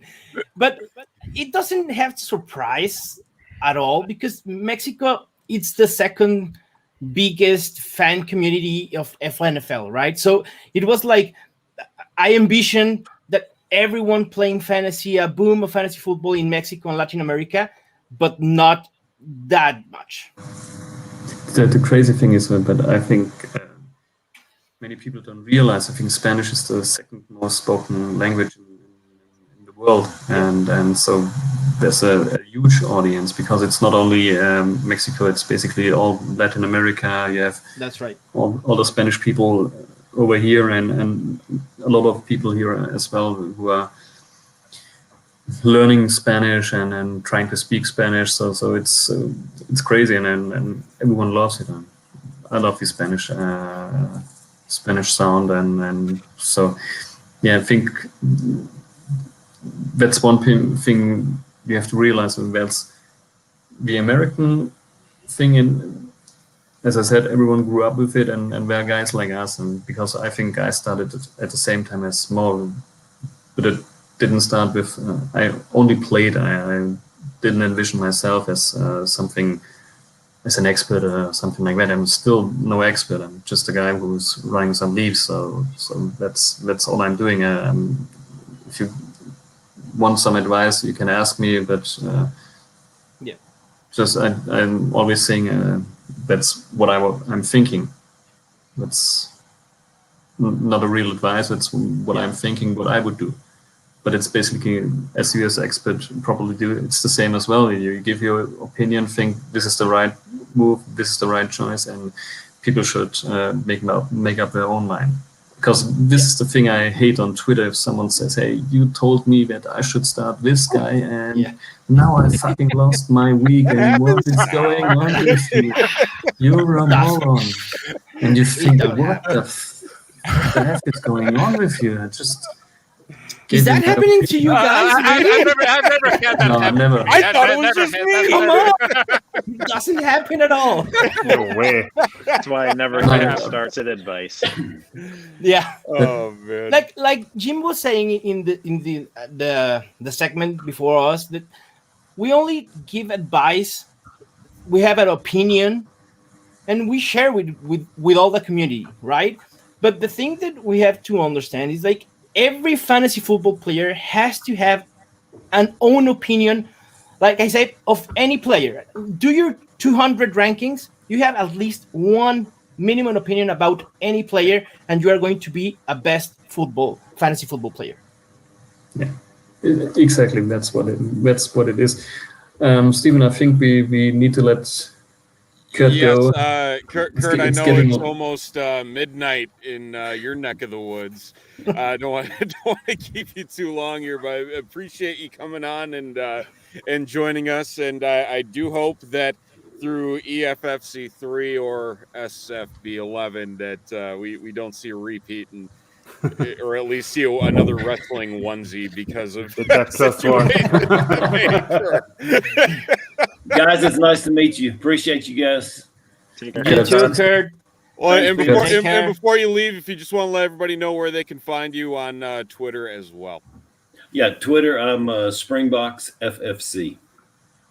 All right. Thank you very much. Love to chat to you guys. Steven, I'm going to hop off too. All right, you hop off too. All right, Jamie, same thing here. Where Jamie, can they find thank you. Where can they find all your... All right, appreciate it, guys. You can find me on Twitter at jcernica. Take care. All right, take care, guys. Bye, Jamie. Nice to meet you. Bye. Take care. Bye.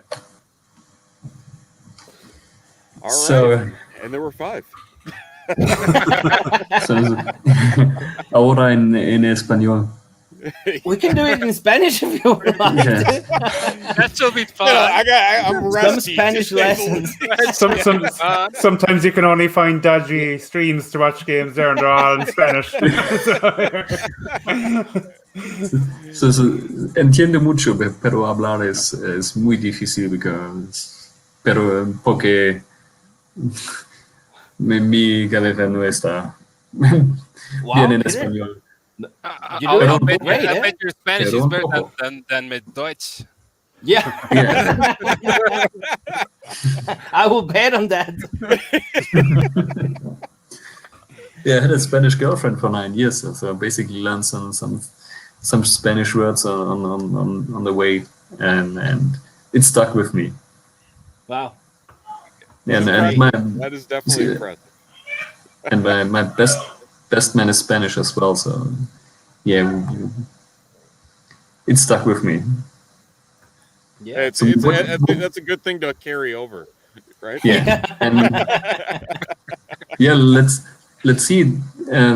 Since Charter won last year, he should give some advice to all the guys who are playing first year or try to win it, because he jumped in, he won it immediately. So No, he needed to absolutely. give us some advice, because I usually make it to the playoffs, and afterwards I'm done. I never make it to the finals.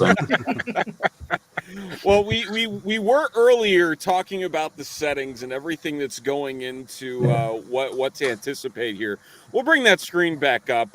We had discussed earlier, just quickly looking at the passing, a couple of interesting tidbits here, as we all are aware of, like how the Scott Fish Bowl is set up with the half a point per completion, -1 per incompletion, and then quarter of a point per passing first down. The rushing, meanwhile, some interesting quirks here.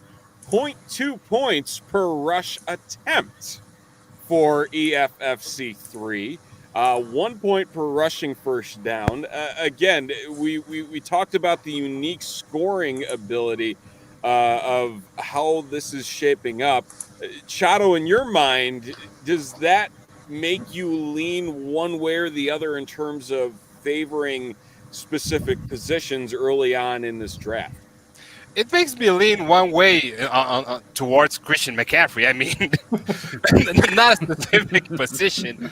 But, what's very interesting is, I think, the first down bonuses and the big play bonuses, especially the 0.2 points per rushing attempt bonus. I mean, that kind of balances the field amongst positions. You can actually go any way you want with your first pick. Especially if you don't have access to a Christian McCaffrey. I mean, if anything, I think Peter came up with a very interesting approach for the scoring settings. But I think in the end, good fantasy football players will be good fantasy football players in any format. So I think I will lean towards positional scarcity, as I always try to do, depending on the league settings, and not worry too much about the specific bonuses or little things like the big plays or the first downs. That's where I'm the way I'm leaning to. So you're basically saying Travis Kelce should be 101. I would take him 101. I wouldn't take him 101. I would never take anyone before Christian McCaffrey in this format. Basically on any format. But I think that this is the good thing that changed over the last couple of years within fantasy, that everyone tries to balance the scoring so that each draft can be unique, and then that you have to think about the scoring before you get into a draft. And I think we have a pretty fun setting, and it should be like Chato is saying. It's after CMC and probably one or two quarterbacks, it should be very equal the next couple positions, and it comes back to luck. If the one guy that you pick gets injured, you basically are on the wrong side of it, and if you get the one, so Stippy is just saying Stippy is the guy. Steve is the guy who helps me on Fantasy Dominator with all the registrations, and we had 94 registrations from Mexico. And this is crazy. Wow. Think about it. We have 288 participants, and I don't know now how many of them joined, but the sheer number of 90 people from Mexico. It's Wow. crazy. Yeah. And I said I need to thank you guys to bring the awareness you, from the EFFC in the to Mexico, because without you, no one would know us in Europe, to be honest. That's what a But, championship or two will do. Yeah. I mean, I want to brag, but Dono is their leader. Bragging rights. See, but this is the nice thing. I love bragging, and Eric knows this from I know, all. yeah. We all know who number one in Peter's life is. It's himself. Yeah, yeah. It's. I think it's a great part. If you do humble bragging and so you have so much fun with it with other guys you can compete against and all comes back. It's a fun game that we all enjoying and this what you guys here are doing is basically the thing that I want to try to set up. This is the thing, so that people connect and we're in Europe, you're in the US, in Mexico. This is the one thing that's important. The game is the fun aspect that brings us together, but at the end we stick as humans together, and this is the great thing. I think all of the division heads support that, and they are great ambassadors for it. Yeah, Peter, and you're doing really a great job. Really, we have to be thankful because of your work, because we know that doing all those the settings, doing the leagues, setting up the leagues, it's not an easy work. The all the information you have to manage, it's not easy, and we're thankful to being part of this and keep the good work, really, and for great cause, we're all in. Yeah. Always. And I know you have your own charity league, I think. It's the Stadio Football. The Stadio Fantasy Bowl, it's not a charity league that like yours in or itself. Yeah. But we are encouraging people to donate to great causes. Right? And it's been amazing. This year we are going to have Charo. How many leagues? Because Charo is the one that helped me with all that stuff in the Stadio Fantasy Bowl, and it's crazy. Glad How you many bring it up leagues? now? We're gonna have 59 leagues of 12 people each, so that brings the Jesus total up to Christ. what is that? I don't even know anymore. 708. 708? 708. Yeah, 700 also. 59 708. divisions. Yeah. And Crazy. sadly, we're going to have to leave people out because Still. more leagues, it's really, we can't. You It's know not what? much. You know what, Mel? When we decided, well, you decided, and I coerced you into bringing this tournament back. We didn't. Well, at least I didn't. I didn't expect this kind of a response from the people. Last year, I believe we had around 750 applications. Yeah. This year, we doubled that. So Crazy. we actually had Yeah. to leave around 700 people out of the tournament. I mean, Wow. Shall I it share sucks, with you my it sucks for us. It sucks for them because, but we need to stop at some point. You can't just keep on creating leagues, additional leagues. I think over the and tough part that the people need to understand is that we are doing this for fun, but it's tough for us to leave someone out because we want to give the opportunity to everyone. And then it's not like, so if you would ask Scott Fish how big he would do the Scott Fish Bowl, he would basically tell you probably 20,000 if he could do it. But at some point it's so much work, and I can share my dirty little secret that I'm having. I think we are now 10 or 11 guys who work on the EFFC. We have Stephen, we have Eric, we have Bob, and because Stephen and Bob did the banners, Stephen is doing the pod day. Eric is working on the Twitter account and helping them there in the background. We have Do you maybe want to come over to help us build? Because right now, Stadio Fantasy Bowl, only it's Charo and me. So Two-man show. Oh my god. now I'm really looking forward to adding a guy for our team that helped us with the Study Fantasy Bowl, because it's really overwhelming. It's amazing because, like you, Peter, it's really exciting to see all this community avid of playing fantasy football, of sharing and connecting and all that stuff. But it can be overwhelming for us. Yeah, and that's the thing that you have to be certain that you want to do it, because at the end of the day, it's a lot of work to do, and you have to disappoint sometimes people, and really the great thing with the EFFC is that there's so many guys in the background that probably no one ever heard of. They all think that I'm doing everything, and I'm not doing everything. I set up the league, and I work with a lot of guys who help me, and at the end of the day, I'm maybe calling the shots, but there's so many guys who contribute, and this is the best part of it, because everyone who's contributing is basically doing it for free, and just asking. Let's see, Stephen.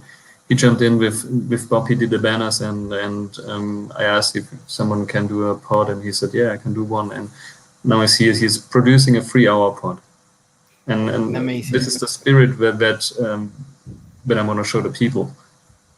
That if you give something to the community, you get so much back.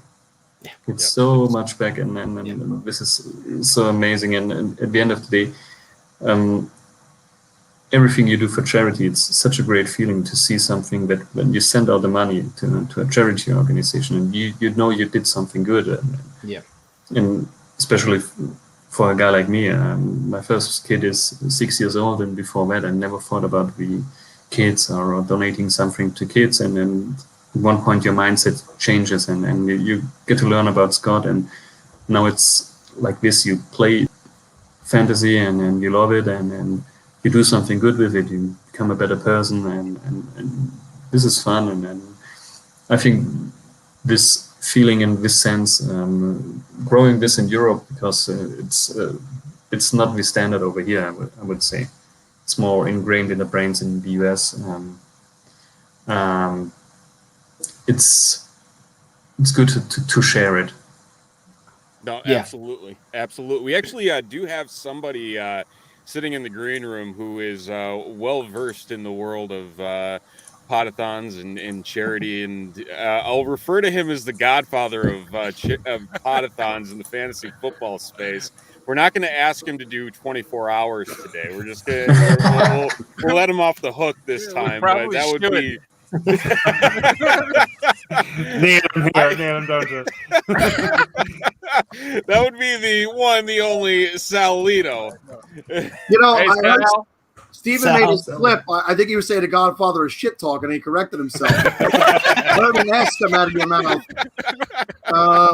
But in all honesty, to be called that is amazing. To be the Godfather of anything, like I do, you know, and this isn't to take too much credit for anything. We were really like the first fantasy football Podathon thing, you know, and I don't get upset that anybody else is doing it now, and it's become this type of thing. Like, too many people are like, oh, that was my thing. I think it's amazing that it's helped to spawn all these other podcasts that go for 8, 12, 16, 20, whatever, to help promote whatever we're doing out there for charity and a betterment of fantasy football. So I appreciate being called that. That's amazing. Yeah, and really, just in terms of, like you mentioned, you know, being the first out there, but then watching it grow into all of these different events, all of these different tournaments, I guess we'll call them. I mean, we've talked about, you know, the growth in all these different areas internationally. I mean, from the work that you've done with the Scott Fish Bowl, with the Falafel guys, or I guess now the Fantasy Football Funhouse, you know, do you ever expect it to get to the level that it's at now, and just what it's turned into? And even this year with the Scott Fish Bowl, and being able to be a part of raising over $100,000 for charity. I mean, it's incredible. Yeah, to know that over the last 2 years, I think somewhere in the neighborhood of 78,000 of that came from the Podathon.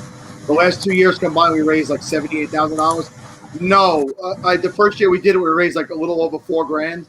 Second year we did it, we raised a little over $6,000, and I was like, "This is great." We took that money, we went shopping, we entertained people, we had people on, we got to know people, and then year 3, like I would have thought maybe we could hit stride by year 5. By year 3, we blew it beyond my wildest imagination, out of the water, and we went over $42,000 in year 3, and it's just become. Listen, I'm not a fool. I know having SFB and a title helps, but it was also that outlet wasn't exposed yet or explored yet, So when we came up with the idea and we proposed it to Scott and he was on board with it, it was just another way to help bring more money in and get to know. My favorite thing about that show is getting to meet new people. Like Mauricio, he came on year 1. He saw it. He was excited to come on. And I think he was on with Shane Manila year 1, and poor Mauricio didn't get a word in. I was so happy to have him back. So happy to have him back this year where he could really – and he's come such a long way in that time. Mauricio, right, in the last 3 years, you've grown so much in this industry. It was amazing to get to hear his story and his journey and have him on with a few other people. So no, I don't know that I ever thought it would become this. And for all of you who hasn't listened to the Podathon, they definitely should jump in and see Sal's work and what he's doing there. Because 24 hours, I think we're doing 3 hours today, and it will be exhausting after 3 hours. And these guys are doing it for 24 hours, and it's so crazy to see how much money we raise through it, and this is all inspiring to all of us, I think, and especially it's inspiring to me, and it was the first time for me this year on the Podathon, and it was a great experience, and I know Sal from the Pigs Leagues, like Eric. I think we know each other now for 6 or 7 years, and it's so much fun. I said I think with Jamie in the beginning that we did the Guns N' Roses division today this year together, and we had so much fun. I think in the division chat, and it all comes back to Sal because he's such a great guy. He's a communicator, and he gets everyone involved, and it's amazing to have him on your side, and I'm very happy that he jumped in from the minute I asked him for the EFFC, and as well as today, I think he's on a birthday party, and he jumps in and gives us a couple of minutes, and what can you want more from someone? It's actually a 50th anniversary party, right? For my best friend's parents. I live upstairs from them. Like I rent upstairs from them. They're like my second parents. But they're like, go, we know this is your thing, go do it. Like they weren't even at the wall. But in fact, if it gives them an opportunity to eat, because I like to eat, so we're all going to get to the food. So, but yeah, again, Peter, that's amazing. Being in those the original group of people in those pig chats were like family. And it's not that we're not family with the newer people. It's just that when we started those, it was that group, and it was something new, and it was like amazing. And Julie, who's no longer in those leagues, is like, I cannot tell you how much I love Julie Bissonette, and we still talk now, and she's not in those leagues anymore. It just became, and that's a Scott Fish production, those pigs leagues, and it just showed he was bringing people together even in those leagues. Those chats are amazing. If you ever heard some of the, you guys say all these nice things about me, and then there's these videos out there of me cursing people out and the music, and that's literally just my shtick. Like, if anybody ever hears those and thinks those are real, there's nothing real about those. It's a boring teddy bear. It's like a New York character that I play. And I do the same stuff to my friends, but it's just that's what we've always done to each other, and it's all in fun, and that's what I love. I learned a long time ago. There's just a lot of smarter people than me in this industry who are doing really analytical stuff, and I'm just gonna be flat out honest. Not only do I not have the capacity for it, I don't have the desire for it. So I figured if I could entertain, befriend people, and help to build a community, that's my role. And so if I'm known for nothing else than these podathons and charity and giving, I'm super successful. I don't need to make money in this industry. I have a full-time job that already takes too much of my time, you know? I hear you. We have to say goodbye to a couple of our guests here. Mauricio, Chato, thank you guys so much for joining us. We're gonna do a little guest swapping here. Before you guys head out, if you can let everybody know where they can find your work on Twitter. Mauricio, we'll start with you. Yeah, perfect. You can find me at M Gutierrez NFL. Thanks for having me. I have a blast. Thank you for hopping on, and Chato. Hey guys, it's been a pleasure being here with you. You can find me at Chato Romero FF, as you can see right here. And challengers accepted. Challengers welcome at the EFFC 3. Thanks a lot for having me. Thanks, guys. Thanks a lot. Thank you, everyone. Thanks, you guys, for Thanks, all you're doing in European South for the Scott Fishbowl Podathon. Really, I'm amazed about everyone's work here. And one last advice for fantasy football players all around the globe: enjoy, share, and donate, please. These are good causes. Please donate. Thank you. Listen to Mouse.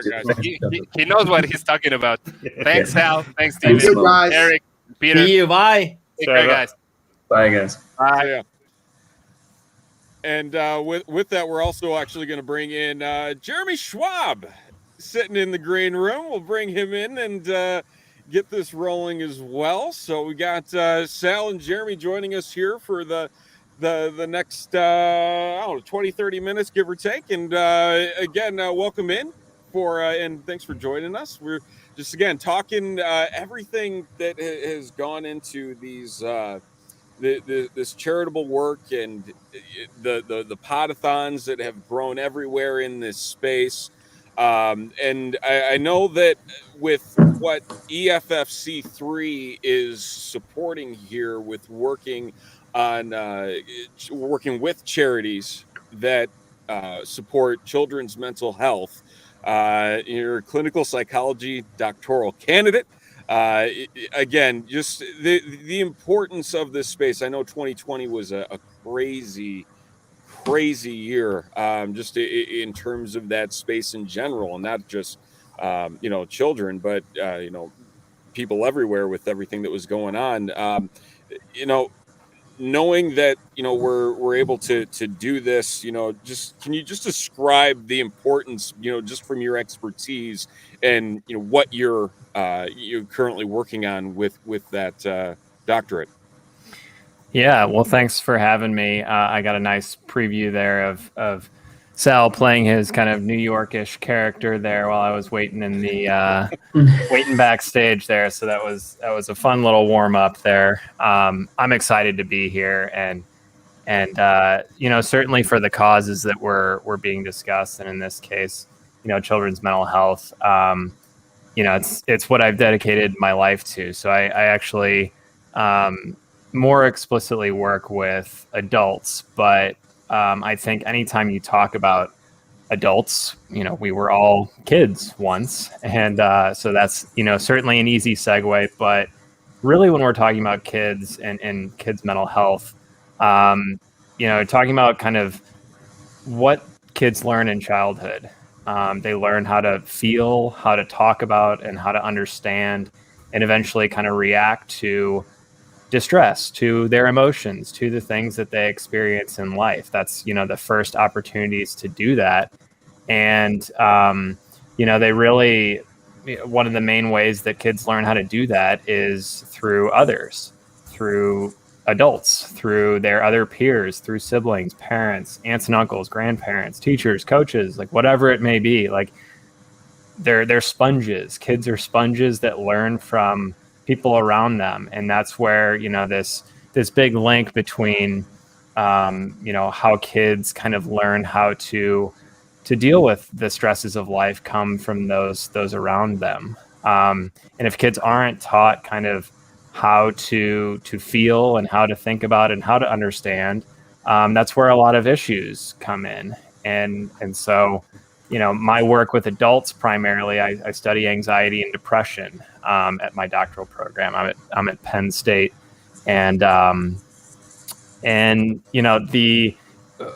when I do therapy with adults, I hear a very common story a lot of times that, when they're discussing stresses that occurred in childhood, we didn't talk about, that experience in my family. We tried to move on from it. We tried to act like it didn't happen in reaction to some sort of event, a trauma, a divorce, some sort of thing that occurred.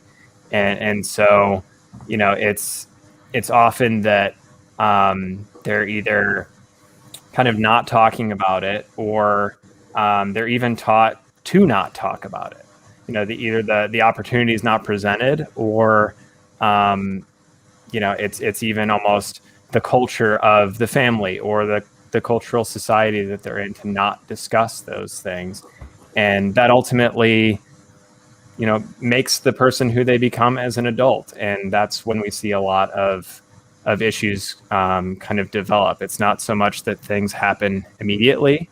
If one of your kids is crying, sometimes as a parent, I'm not a parent myself yet, but speaking to parents, there's the urge to just want them to stop crying and trying to do something to get them to stop crying. But if you can really help them try to understand why they're upset and work through that, those are valuable skills that really benefit the individual later on, rather than just it's kind of that short-term pain or effort for a longer-term gain, rather than what we typically see, which is a short-term gain of, some quiet or, resolving the initial fire that's happening for a longer-term pain or distress that occurs later. I think it's very good points that you're mentioning. So I think we talked briefly about it on the Podathon, and I think we talked about it when I was on your pod and on the Dynasty Self-Help pod. And if you ever had a depression or had for me it was called an anxiety disorder, it all stems back basically to the childhood, and so that's one reason why I wanted to do it for kids' mental health, because everything that happens to you within your childhood, even if you don't realize it, it's in your subconsciousness, and it can come back at one point because it gets triggered with something that you don't even think about, and all of a sudden you're having anxiety disorder and things like that. So everything that we can do for kids and at this stage will help them in the future, and everything that we can do to support them, and even if it is just to raise some money for them, will help them, because at the end of the day, this is our future. It's not, we are basically the present, and they will be the future for all of us, and so we need to support them, and this is the thing that we want to do with the EFFC, and I know Sal and I, we talked about it on his show, and I think there's a shared sense and a shared feeling about it, and that's why it's awesome that you joined, Jeremy, because I think people should know more about it, and I think it's a time to be more open about it, and show the guys that you're vulnerable, and also the reasons why you can be vulnerable and all these things, and people need to understand their brain as much as everything else. You can be an engineer and work on something, on a machine or something like that, and understand everything, how everything fits together, but you need to understand your brain as well, and how it functions, and what triggers you, and what helps you, and what doesn't help you. And as you say, as a kid, you don't know. You learn it from your parents most of the times, and if your parents have these problems, you basically are a mirror of your parents, and so it goes on from generation to generation, and at one point someone needs to stop it, and these are very serious things, and if you can support it through fantasy, what better can happen to us, because we really help, and in this case we really can help and support people.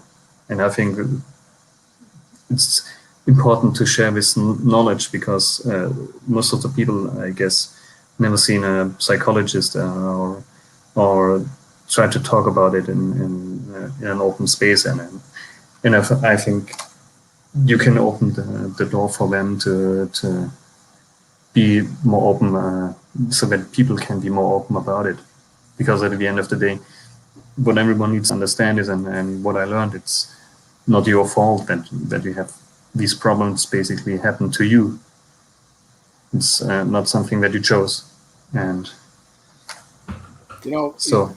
When Peter was on with me, and it was a magical 30 minutes because I cried, and I tell people all the time I have no problem crying.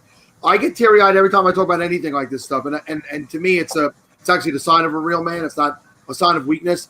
Yeah, but exactly, you could go back and watch that 30 minutes. We don't got to rehash all, but something Peter just said about somebody has to stop it. You're one of those generations. I grew up in such chaos. It was chaos.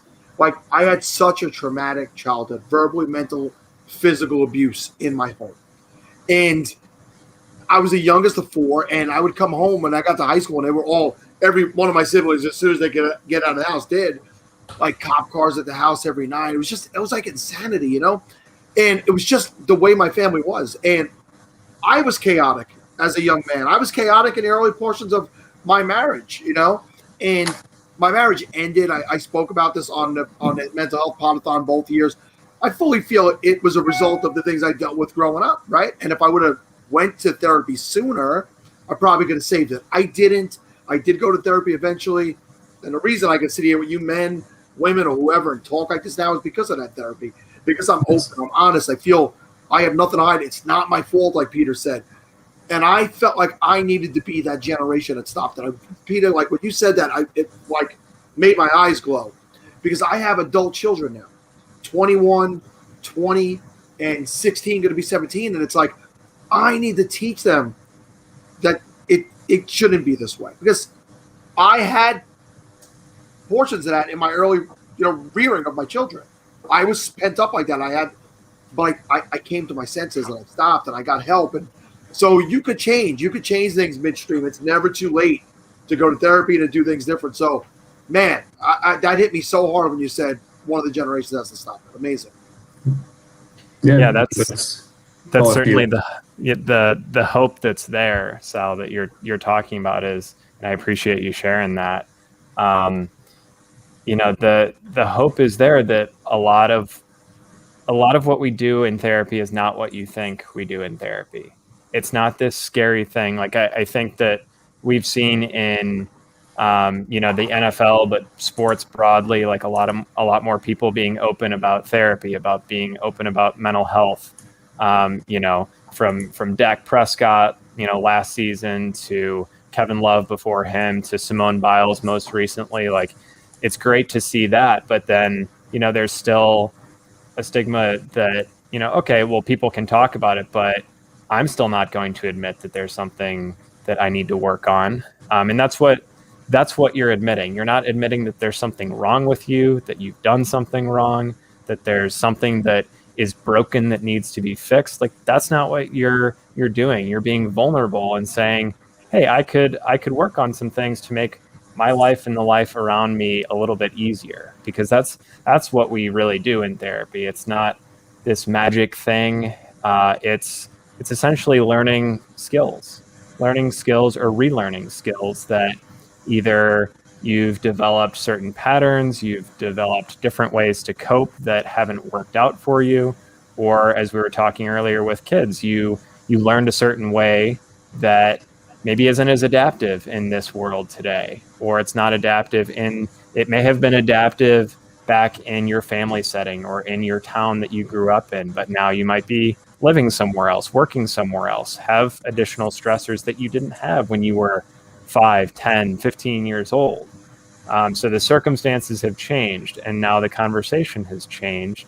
And I think that's the exciting piece of all this. We talk a lot about how difficult it is, and it is difficult. It's difficult to talk about these things. It's incredibly difficult to be vulnerable, but the space is there if you can take that additional step to stay with that difficulty, do the hard thing, and really get some benefit from it. You're relearning skills to be able to react to the world around you to get what you want out of life, and to cope with the things that you just can't control. A lot of times there are things that just are not going to be in our control, and it's accepting and working around that as best we can.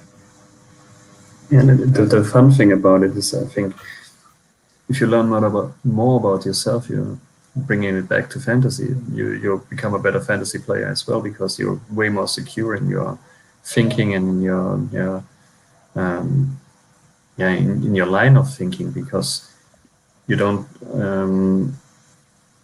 you aren't so dependent of the opinions of others, and you build your own set of thoughts, and I think it helps you as a person, because you grow, you become more independent, and this helps you in all aspects. And I can bring it back to fantasy, because I know when I started playing, and I think it was my second year when I started playing in the Capitalist Picks 2. So basically I was a nobody and playing with all these sharks like Cell and others, and I know that Bill Latin just give me a really tough trade at the beginning.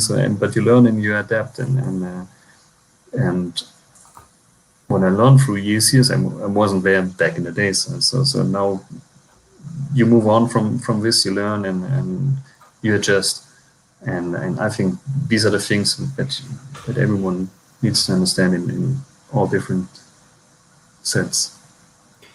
I think just to echo there, I think people of a certain vintage like myself, Peter and Sal, probably we grew up in an era of silence. Everything was like, you know, and I think that there's a lot more pressure on young people these days. There's a lot more access to drugs that we didn't have. We were probably more alcohol and stuff like that.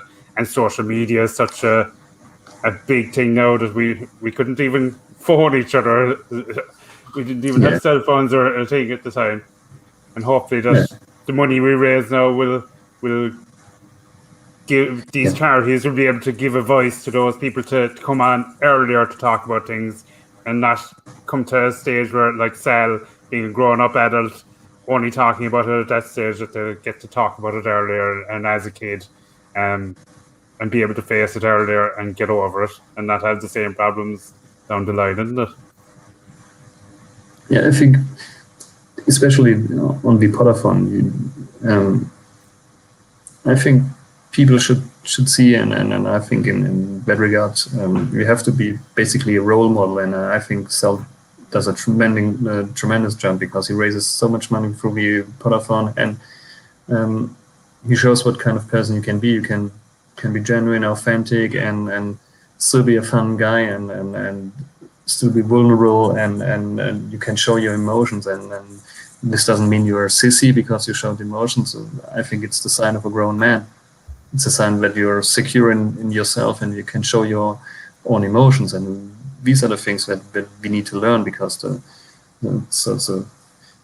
grow the big picture, the role of the male in the world changed a lot through the last couple of years. So because I think 20 years ago, no one would have thought we could have a parental leave as a man or something like that, and I think roles change, and so the people need to change as well, and I think coming back at some point, some people need to change, and some need to lead the way, and you need these kind of role models, and for me it's not really tough to talk about it, because who cares? At the end of the day, it's my life, and I need to live it, and I'm living it for my kids, and I need the best for them, to be the best for them, and so I'm doing all that I can to do that and to be that. And if it means I need to do some therapy from time to time, so be it. But at the end of the day, therapy make you a better person. And this is the one thing that people should keep in mind, that the goal is to be the best person that you can be, and that's everything that all the others expect from you. You don't need to be a rocket scientist or something like that. You just have to try to be the best you can be. And if you accomplish that, and you feel satisfaction, and the life will be way smoother than before. Yeah, and Eric mentioned, a phrase there, saying like an era of silence. I mean, I think we all know that, social media comes with its negatives, I guess, is the best way to put it, especially during the off season, as we've all learned in the Twitter space, at least. But to that extent, and just the way that things have come about, really just the way things have grown, and the connectivity and the openness of everything is so much greater of a benefit to see how things have evolved, and that it isn't that small circle, that small bubble that everybody used to be in, really before the internet, before social media, before things became big. And now that again, to Eric's point, saying that things are now expanding, and that things are being talked about more openly because people are understanding more that this is okay to talk about this stuff. It is okay to say I'm not okay. It is okay to say I can improve in all of these different areas, and really just taking that first step. Despite there obviously being a lot of situations that specific people may be in where it still might be difficult. It is becoming easier. It is becoming more accessible for people to find that help, to get the support that they need, and to find the support groups that help them become better people, which I think is absolutely fantastic. And honestly, being able to, this Podathon, even being a part of it, and being able to raise now over 3,000 euros to support all these different charities that focus on this very important subject. Yeah, and I think at times, it's certainly scary to initiate the conversation, or to take that first step, as you're talking about, to be vulnerable. And then it can also be uncomfortable once you're like, okay, I'm ready, but I don't know what to do now. I don't know what to say. I don't know how to do this, because I have tried not to do this for a long time. I've tried not to be vulnerable, to take this step to help myself or help others. And I think that that's okay. Part of being vulnerable is being uncomfortable. I think that's the most misunderstood thing about seeking help, seeking support, is that you don't just walk in and it starts getting better right away. You start by it being pretty uncomfortable, but that doesn't last. Whereas if you avoid, or you don't take those steps to either help yourself or help others, then it's going to stay uncomfortable for a lot longer, with really no hope unless you take that step. And I have a very small, I think, role in this community at this point, but I try and use it, the small role that I do have, to try and make that conversation less scary. And I talk about on my podcast and in my work, I try and talk about these psychological concepts, anxiety, depression, biases, things like these that really dictate how we think and how we behave, and try and make it less scary. So I relate it to fantasy football. I say, you're doing these things toward this player, and that's why you have this view toward your player, or toward your roster, or toward this other manager that you're trying to trade with. You're taking these experiences and isolating them and creating this negative opinion, and then you look down on that player or person, and that that cycle that repeats itself is how depression forms. So I try and make it like a less scary proposition to be like, what is this thing that I don't understand and have never talked about? By saying, well, it's you do the same things to a smaller degree in a less severe way, and a less with less real life burdens or impacts. You do that in fantasy football, and so you can learn these things while absorbing some content. Like I'm not really an advice giver in terms of fantasy football. That comes as my role of being a clinical psychologist and a psychotherapist. That's another misconceived notion. We don't give advice in therapy. We help individuals work through their issues and build skills, and ultimately let those individuals make their decisions and then process it and work through it and work through alternatives. But I try and kind of exude those similar dynamics and similar concepts in a hopefully engaging and digestible way, so that it's again less scary for those that are taking that first step. Awesome. And again, it's again just the understanding of it and being able to again just normalize the conversation, make it easier for people to have that conversation. Go such a long way. Sal, I know you got to head out here. Do appreciate you coming on and joining us here for these last 30 minutes. Before we head out, I know you're a popular man, but where can everybody find you here on the Twitterverse? Yeah, so obviously you find me right there, Salito FF. I'll be back doing On the Daily DFS for RotoViz this year. We'll be recording live on Thursday nights. It'll be on Twitter, and then it'll be released on a RotoViz radio feed as well. Thank you, guys. This is amazing getting here, all the stuff that all of you said. Jeremy, your role may be small, but it's a super important one. It was really awesome. He had some of the things you said today. Great getting to cry with Peter again. It feels like every time I talk to him lately, I cry. But crying's therapeutic, man. I do it often. I do it for good reasons. I do it for bad reasons. But it's important to get those emotions out, because if you keep them pent up inside, that's when the chaos comes. So, yeah, guys, exactly. Love it. Thank you so much. Thank you. We'll see you next weekend, right? For joining. Great stuff, Sal. I won't be there. I won't be there. I'm sorry, Steph.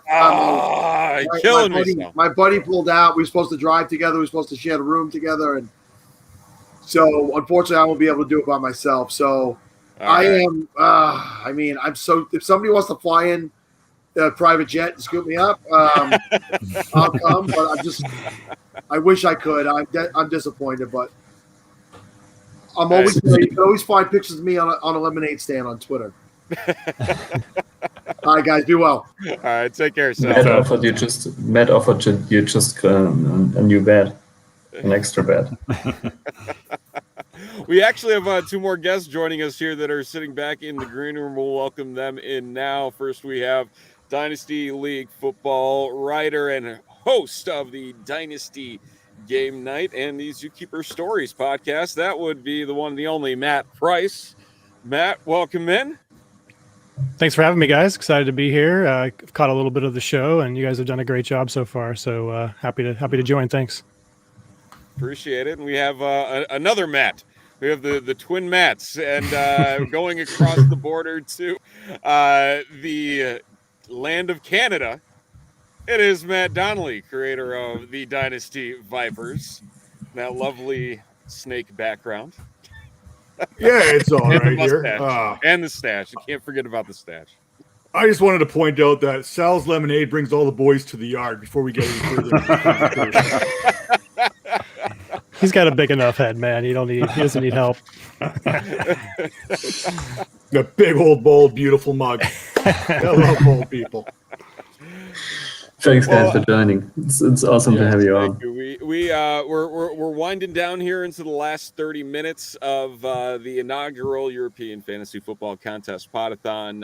We still have a few more scoring rules to break down and discuss in terms of the drafts kicking off a week from Monday.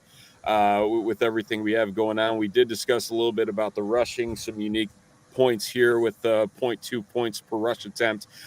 Moving on to the receiving end of things, kind of along the same lines, not as in depth of a bonus setup here like with the rushing attempts, but 1 point per receiving first down, 1.5 points per reception. This is added in as well with an additional 0.75 points per wide receiver reception and an additional 1.5 points per touchdown reception. Crazy bonuses here that I mean, the more I look at this, the more I like have panic trying to break down, which way is the best way to go. When you see bonuses like this, in just an open question in general, and even the 150 yards from scrimmage, 5-point bonus, does seeing these premiums specifically for wide receiver and tight end push you towards another thought process in terms of how you prepare for a draft and what positions you want to attack early on? I'll go ahead. I'll kick this off. I don't prepare for any draft. Let's be honest. This is the first time I've looked at this. This is the first time I've looked at any of the scoring for this one in particular. It has a very Peter. You could probably talk about this a little bit. It's got a very. Remember Scott Fishbowl a couple years? They almost had the video game scoring type numbers. It has that kind of feel to it. And you could talk about your strategy all you want. And we've all done enough mock drafts or done these side hustles kind of thing. Before you get into the draft and you think you have a plan, and then a draft like this comes around and punches you right in the mouth. And that's the beauty about this. When you mix fans and analysts and everyone together, there is no strategy anymore. You know what I'm saying? It's one person can totally derail the whole conversation, the whole setup of how everything goes. And that's the beauty about all of this. It's the Mike Tyson theory. Everyone has a plan until he gets punched in the mouth. That's basically be it. And usually my scorings, I try to be the punch in the mouth, and because this is what makes it fun to get your brain moving and do things that you normally don't do, and try a new strategy and things like that. And I know from all the leagues that Matt and Red List and Pigs that we all share together, and I know he's thinking like that as well, because he tries new things everywhere. And the mad scientist John Bosch is on the beach today, and he's the craziest guy regarding settings and things like that, and trying new things. But for me, it's with every new league you learn also something. So that's why I like to keep juggling with scoring rules and setting rules, and in IDP work with true position and things like that, and try to get people uncomfortable. And yeah, there's still leagues I'm in with John Bosch that I don't have a clue what I'm doing. Thankfully, most of those are eliminators. So if you do suck, you just have to stop playing. Well, that's the curse. They're best balls, right? John's got into these best balls. He's got all these crazy scoring and how things go. I'm like, yeah, sure, I'll join. And I go ahead and pick the team. I have no clue what I'm doing. And all of a sudden I end up wherever I end up at the end of the season. I'm like, maybe I did know what I didn't know. You know what I'm saying? So it's a good learning curve. John Bosch leagues you have usually a huge learning curve, because sometimes it's so weird. Yeah, I mean, I will say the one thing that does have me a little, I wouldn't say concerned, but I'm just out of curiosity, is just this return yards. And specifically, there's a couple wide receivers in there that are going to fly under the radar. We ran into this last year with drafting with Giants, DWG 6. And there was, I think it was 0.2 points per return yard. So not as strong as this. But no one in our division realized it. So I think they kind of had the same thought process. And I ended up picking Mecole Hardman in like the third round. And everybody was like, who invited this idiot?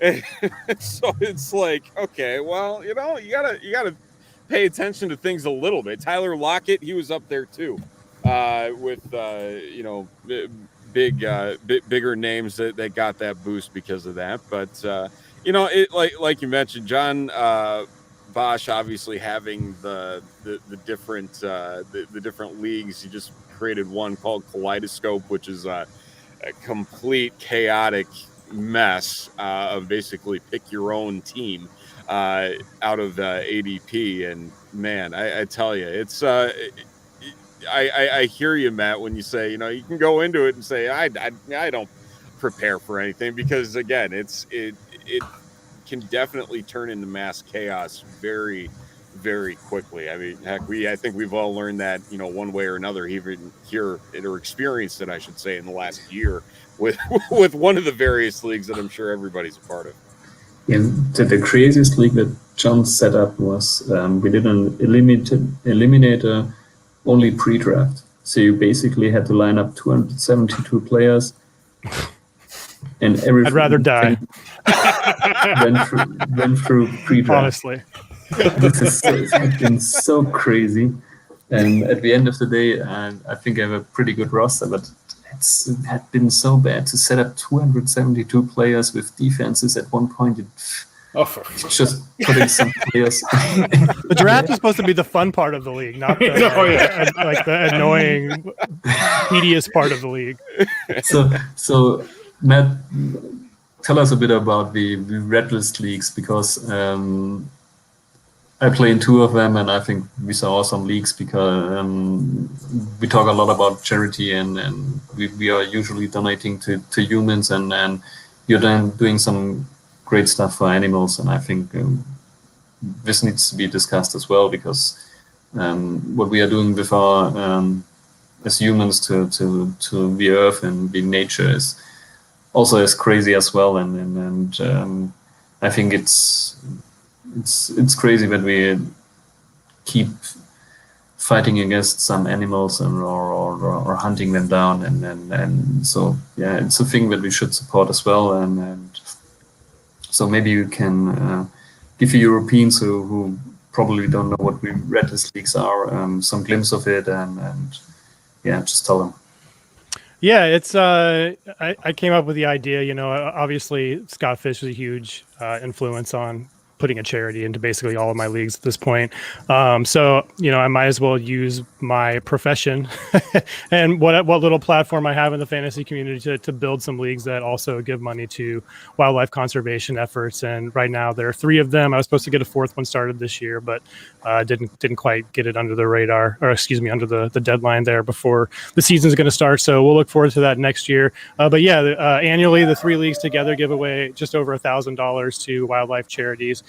Each manager basically plays for one species, and the winner and a couple other places get to choose where they direct their money based on the species that won the league. So we've given money to cheetahs and Red List 1. I think that's the one you're not in, Peter, but Red List 1, we had the team with the cheetahs win the first 3 seasons of the league, which was good for the cheetahs. It was good for the rest of the league. I came in second, I think, somewhere in there. But yeah, it's a lot of fun. Some years we give a little bit more. Last year, Red List 3 startup. One of the other things we do with it is during the startup auction, it kind of happened organically, honestly, with Red List 1 was people I come up with a list of species, do all the graphics and everything, get all that stuff made. And then we do a species draft where people are going to, you know, basically draft the team that they want to play for. Right. And in Red List 1, just organically, it started up, people started bidding to like move up into the draft order. One guy was like, I don't even remember who the first person was, but they were like, could I bid an extra $25 to X charity so that I can move up 3 spots or whatever in the draft order? And I was like, I don't see why not. If you guys really want to do that, I don't want 2. I think that, was it? It was 2, was it? It might have been 10, yeah. So like, it's just like, okay. And then it just kind of got crazy. Then Red List 3 is a vampire league. And so myself and then Ryan McDowell and Dan Myler, my co-host on the DLF Dynasty podcast, they are sharing a team, and then I'm the other vampire. So we got 2 vampires there, and we auction off the 3rd one. And Ben Burridge, who I think you guys talked about a little bit earlier, obviously a great guy, ended up spending like $500 so that he could be the 3rd vampire for one of the Rhino teams, I think. So it's just been incredible to see the generosity behind the fantasy community, not only for, you know, the normal charities that we give to along with Fantasy Cares, but also to these Red List leagues. So and for if you're wondering about the name, Red List is there's a organization called the IUCN which puts out a red list every year of all the most endangered species in the world. So that's kind of where the name came from.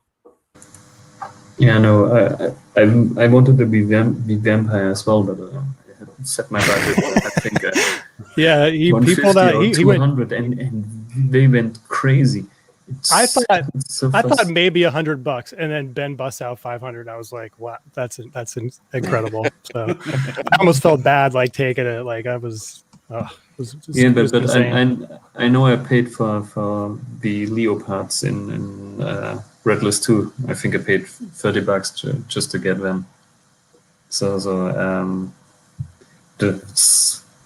I think it's awesome that all this is happening, and I know that Matt, we did last year. You did the charity pod where the guys from Warrior Ball had been on. I've been on. I think Jack Humphrey was for the Stevie Rains Ball, and a lot of other things went on. And I think it gets way more traction all the charity things that we are doing, and I think it's great to see. And as 1,000 times said today, that everything comes together, and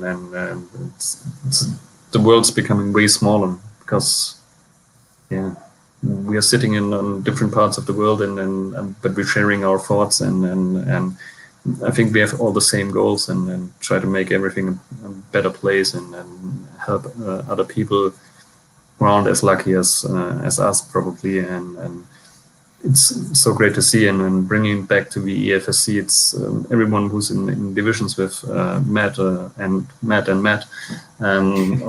with Jeremy, pick their brains and try to speak with them. It's funny to see because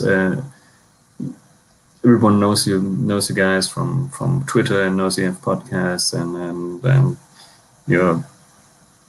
Everyone looks up to and thinks, how can I start a podcast and do some content and things like that. And I was the same. I also thought about bringing content to the fantasy industry. And at the end of the day, my content is a bit different. I became a commish, and that's my work, and that's where I'm good at.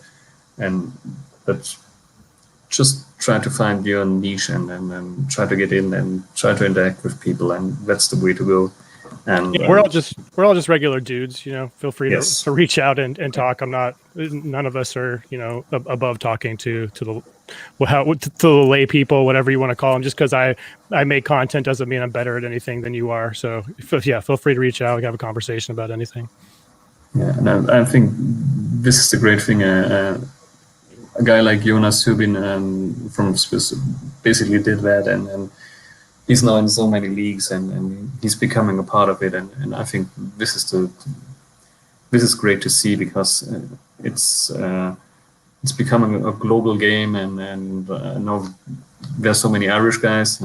Eric is one of them, and I would like to see more Germans get in there, and It's crazy to see. I said before with Mau and Chato, how many Mexicans signed up, and how big of a community it is there. And if we think about all the problems that we are having in the world, that we can share some things like that, and without any problems, this could be. We should be a role model, and because everyone thinks about borders at the moment and try to pull it up because of the COVID stuff, and we should try to diminish borders and be more gentle with each other and help each other. Yeah, and honestly, the fantasy community is such like a positive influence. I know we have our beefs every now and then, and people get into it, but I think overall, like if you look at it from like if you zoom out and look at it from a 30,000 foot view, I think overall we are all in this to be a force for good. And if I have a bad day and there's some asshole on the street like that cuts me off or whatever, I'm like, you know what? If that was in the Dynasty or the fantasy community on Twitter, that probably would have happened. So there's still good out there. It kind of gives you a little bit of hope and humanity still, even if you have a bad day and run into a bunch of jerks during the course of your day. So it's a great community to be a part of. So if you are somebody who's just like, just a consumer, you just read everybody's Twitter threads, you consume everybody's podcasts and stuff, you're part of it too. So don't hesitate to jump in and add to the positivity, whether it's through donating to awesome causes like this league is doing, or my leagues, or whatever it is, or just like making sure somebody's had an okay day. Maybe somebody's had a bad day, and just reaching out and saying, hey, it's a good way to contribute to community. All of that stuff really matters and helps the mission, so to speak. Yeah, and before I forget it, I said we have two things to present today, and we talked a lot about Scott Fish today, and I reached out to him this morning, and all of you guys know him and how great of a dude he is, and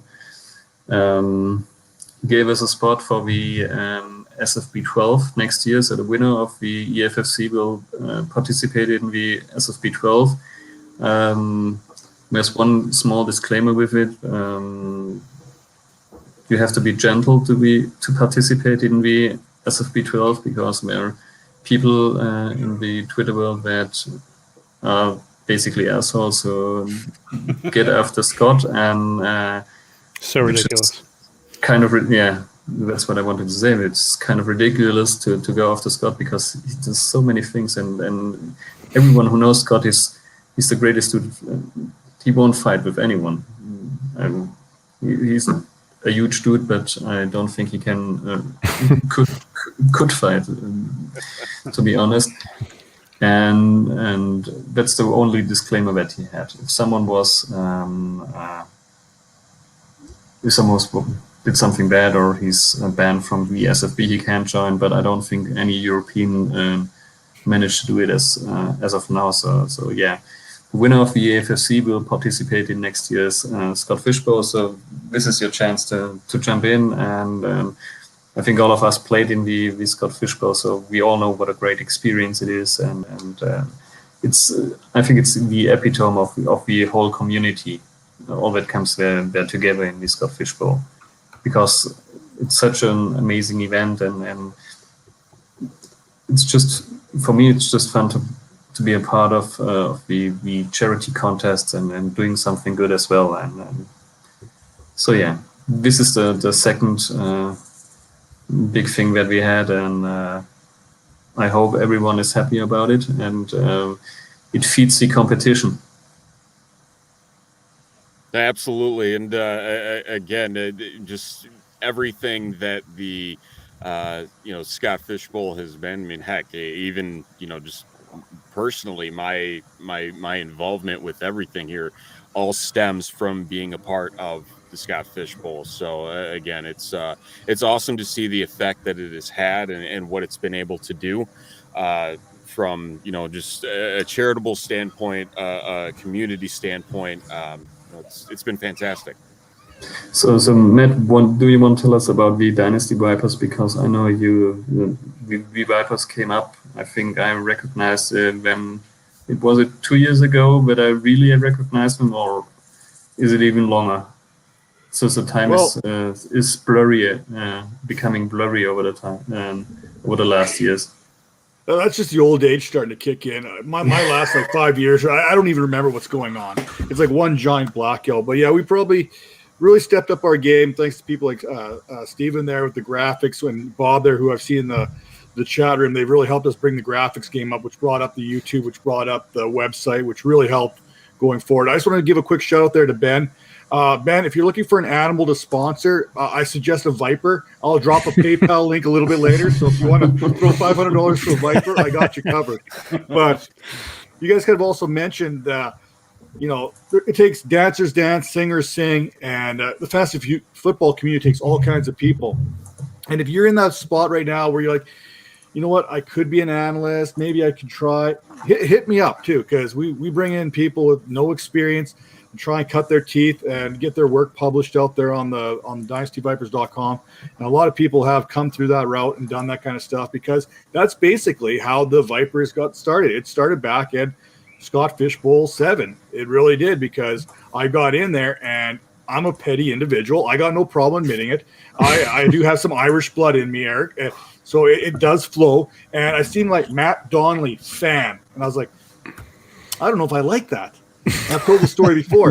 And then I got in with someone else, and I looked at this guy. It was like Joe Blow, whatever website it was, and he was like 18 years old at the time, and of course I'm like much older than that, and I've been playing for like 20 years. And I read this article, I'm like, Are you kidding me right now? Have you ever said something you're like, I could do better? Then someone goes, well, maybe you should. You're like, yeah, well, maybe I will. Well, that's basically how we got started.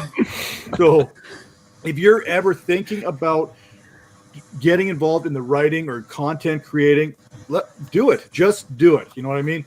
It takes all kinds of people. Some people have a little bit better financial situation where they can donate some finances to these charity websites. That's very important. You know what? Some people can do video content. Some people can write. I can't do any of it, but I still go out there and I put it out there. So and people pay attention to it for whatever reason. It's probably the mustache, let's be honest. we did have a comment earlier. There we go. There it is. Salty peppers. Everyone like, look at this thing. This thing's a beauty, man. This definitely goes with the whole Tombstone EFFC type feel. Like I have not yet began to defile myself yet. We're still early on this show. Just one thing, if you just talking about everyone should find their niche. If you see what Jeremy's doing with his part, and he basically found something that no one talked before about it, and I think it's one of the new and fun concepts of podcasting, because everyone we have a lot of guys who talk about values and things like that, but the mental side of it, it's crazy, and so everyone who wants to bring in content and maybe offers a new side on things, it's always welcome, and I think if you want to try it, you should do it. And it's the same as I did. I started my first league, and I never thought I would fill them because I was sick enough to start a 56 teamer as my first league, and I thought after I got the first 40, I thought, how in the hell will I get all these 56, and now I have 3 of these huge leagues behind me, and it's put in some work, and you will get there. Yeah, just to speak to that. Yeah, sorry, Peter. Just to speak to that, I hated writing. I still hate writing. I hated the sound of my voice, and I forced to watch all my therapy tapes for my thousands of hours of that. So it was not a natural kind of transition for me, but it wasn't that I, identified some space in the community that wasn't being talked about. It was something that, I've dedicated my profession and just kind of how my brain works. And I just had thoughts that I wanted to get out and maybe share with people, or, kind of challenging people to be more uncomfortable, because that's how we all kind of grow. And it blossomed into something that got me here today. So, not that this is, this is just awesome to be here. And if that's something that someone wants to do, or even, just wants to start by getting their thoughts on paper or on a recording, that can be the start. It doesn't have to be these grand expectations of conquering the fantasy community or anything like that. Everybody starts somewhere. Everybody starts somewhere. That's the thing, and growing pains will happen, as we all are well aware, and you just learn as you go, and you work to get better. That's ultimately how you can, just got to look at it. So since we're nearing the end, and I think I had a question that I wanted to ask a lot of guys, but I forgot about it naturally. So I wanted to ask what kind of expectations are the guys having from the EFFC, and what's the perception of the European players is, because it's something that we as Europeans, we are outliers, and we're the guys we held up the draft, and this is the one time that we US guys are holding up the draft, and we should set the overnight shutter for Europeans. Yeah. So what's the kind of perception on how it grew over the last years, and what you guys are thinking about the Europeans and trying to get into the fantasy football world and get some honors there? I think I finished second to last in my division last year because I took McCaffrey and every running back that didn't do anything until week 10. So It seems like they know more than I do already. So I do not think that I have some kind of advantage over the European players. I know you're pretty good, so I know that your Redless teams are usually better than mine. So Dynasty's a different ball game, man. That's just, that's right. I'm thinking everyone else is playing for second. Let's be honest here, guys. But you mentioned, like, if you look at our Dynasty Vipers roster, we're represented by Jeremy there in the Netherlands. We're represented by Rue there in Brazil. We've got the Australian connections. We've got the Canadian. We got the American. We got a little bit of everything. Talk about exactly what you're saying. Is fantasy football has gone global now. The Canadians have a better advantage in this because we're used to playing with bigger balls. We've been trained to play with bigger balls our entire lives. And here we are, and this is our area to shot. Yes, Steve, you know what I'm talking about. But, it's great. Like, there's a lot of smart people out there, and I don't think a lot of them, especially in the European area, is getting the recognition over North America yet because they aren't mainstream in North America because of the time delay and stuff like that. There's some very smart guys. Jack Humphrey there, another great guy, wasn't able to get to the show. He's been doing this for a while. Done some great things, great charity work, great fantasy football player.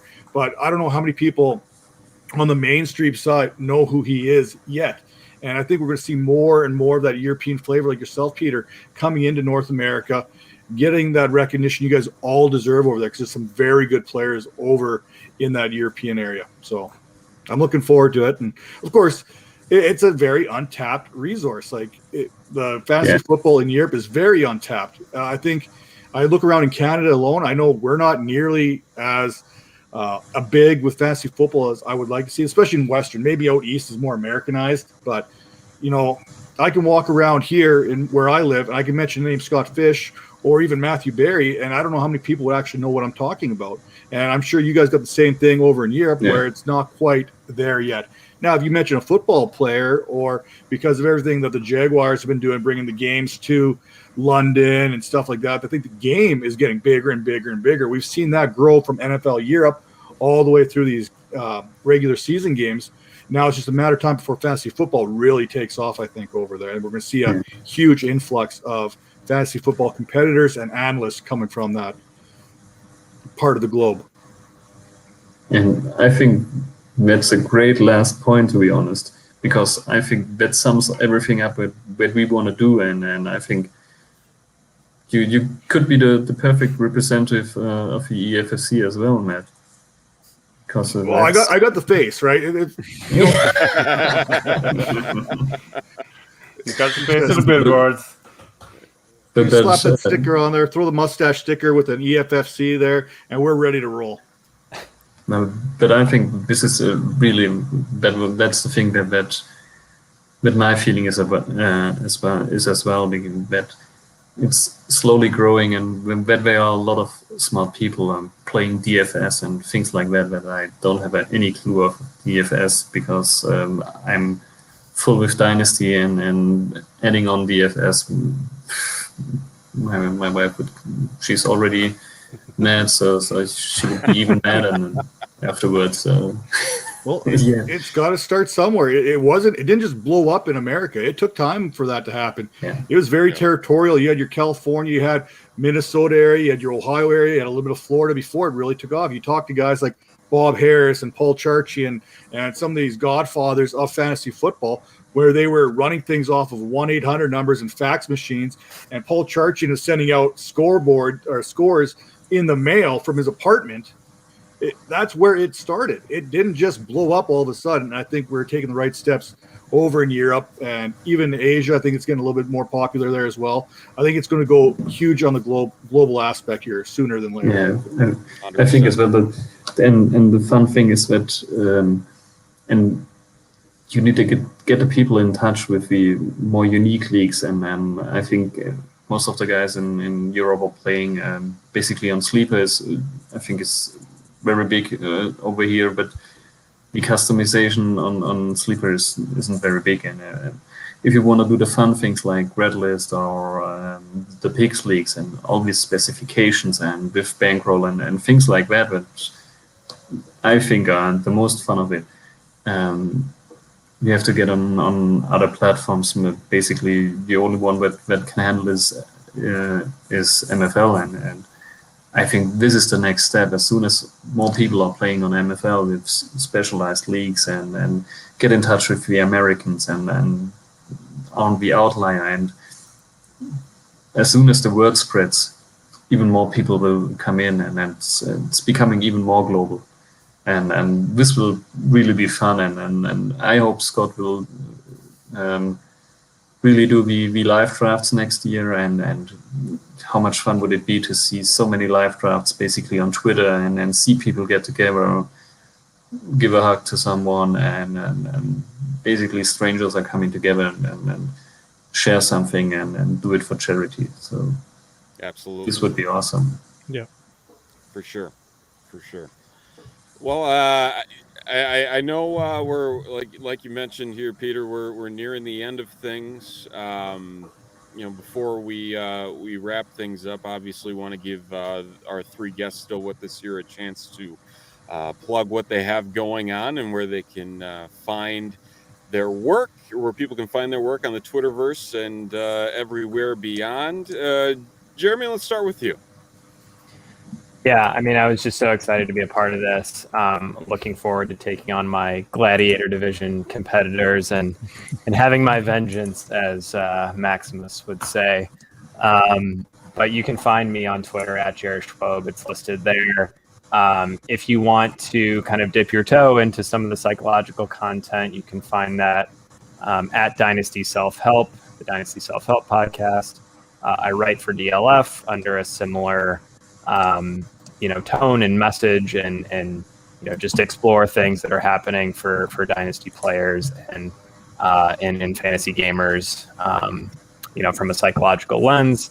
For less constructive content, I've launched the FF Stories, which is our inebriated storytelling podcast. Any of you guys, as well as any of the listeners, really anyone in the community that wants to have some drinks and tell a story about kind of the story of a player, feel free to reach out to me, and then we're doing that for a variety of other sports at the Stories Pods. Thanks for having me, guys. Thank you for coming on. And Matt, how about you? Yeah, all my stuff's over at DLF, DLF Dynasty Podcast with Ryan McDowell and Dan Myler. The Dynasty Game Night. If you like games, you should check out that show. It's a game show where we play games about a game. So not a whole lot of actionable information on that show, but we have a good time playing random fantasy games, and sometimes it seems like not even related to fantasy occasionally. So that's a good time. And then, like Jeremy said, like writing is a struggle for me these days. Once I discovered podcasting, it was so much more fun and easier to do than the writing, but I still do that occasionally over at DLF as well. And there's a chance I might have a weekly column this season. So yeah, Twitter at Matt Price FF, everything there, and at DLF. Thanks, guys. Perfect. Thank you. And thanks, Matt, for joining. But certainly not least, Matt Donnelly. Hey, I gotta get one of those little roto boxes that you got there, Stephen. But you catch us over here at the DynastyVipers.com or on the YouTube channel as well, Dynasty Vipers, the Viper Network. Man, we've got some great shows that we're putting out video content every day, such as the Behind the Grind series. If you're looking for your favorite analysts and how they started and how they've grown to the point where they've gone today, make sure you check that out. We've gone everyone from Matthew Barry on that show, down to Stefania Bell, Matt Harmon, James Coe, Adam Rank, Michael Fabiano, you name it, we got them on there. So check that out for sure. Check out the Vipers. Great people doing some great stuff. Like I mentioned earlier, Steven and Bob, they're in graphics. Calvin, Tara, Major doing fantastic stuff on the video side of things. Matt, Calvin there over at DLF with his Team Spotlight series. He's one of the hardest working guys out there, one of the good hosts. Got that everything down to a pat. Tara's one of the hottest risers in fantasy football right now, and Major's about to bust loose on the scene right now. And we mentioned it, we're multicultural, multinational on the Vipers there. We got Rue over there. We've got Jeremy. We got Ryan. You name it, we've got him over there. We got a great family of writers and content creators over there. So you may want to check every single one of those out when you get a chance to. Yeah, especially check out Rui if you play IDP because he does some fantastic stuff for IDP. He's forgotten more things about numbers than I'll ever learn. Let's be honest. He puts these. If you're into analytics, make sure you go hit him up because he does these spreadsheets and these colorful pictures and they got names and numbers on them. I look at them; they look great. I couldn't tell you what they actually mean, but he does, and a lot of people understand that kind of stuff. And that's that niche. You know, we talked about that. Everyone's got a role in this community, and yeah, make sure you check out him. Check out everyone we got over there. You won't be disappointed. I promise you that.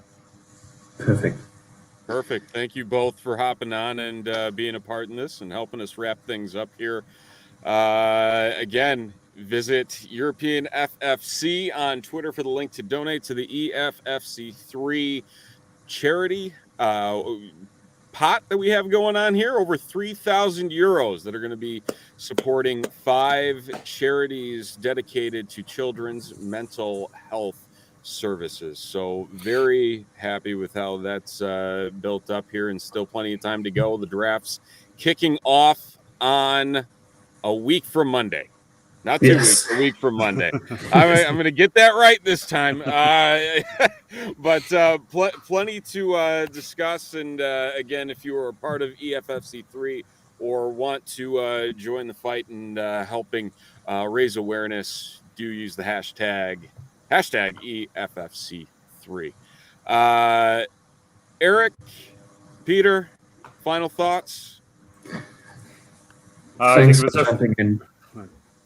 for jumping in, everyone. And I think this is the greatest thing that all of you guys today joined and showed how much we stick together as a group and as a community. And that's the main thing that I wanted to give to people today. And the feeling that we stick together and we're doing it all for the same goal. And that was the main reason for me to do the pod today. And I hope we can grow in the EFFC and that you get a little more followers from the European community so that we can grow it organically. And yeah, let's have a fun draft by Monday next week. I'm looking forward to that because I don't think the European community quite knows me yet, so they don't quite hate me as of yet. So there's an opportunity there to tap that market. Peter, what's the German word for mustache? Schnurrbart. Okay, that's going to be Matt's new nickname. Schnurrbart. That sounds like someone off like Lord of the Rings. Schnurrbart. Yeah, I wrote it into our chat. Schnurrbart. It's a new handle there, Matt. From now on. And Eric, anything from you? No, I suppose I just said that like we all love playing the game, but it was great to talk about where the money is going and hopefully how it will help the kids. So that's about it. All right. Well, thank you everybody again for tuning in for these last 3 hours. The inaugural European Fantasy Football Contest Podathon. Say we do it again next year, right?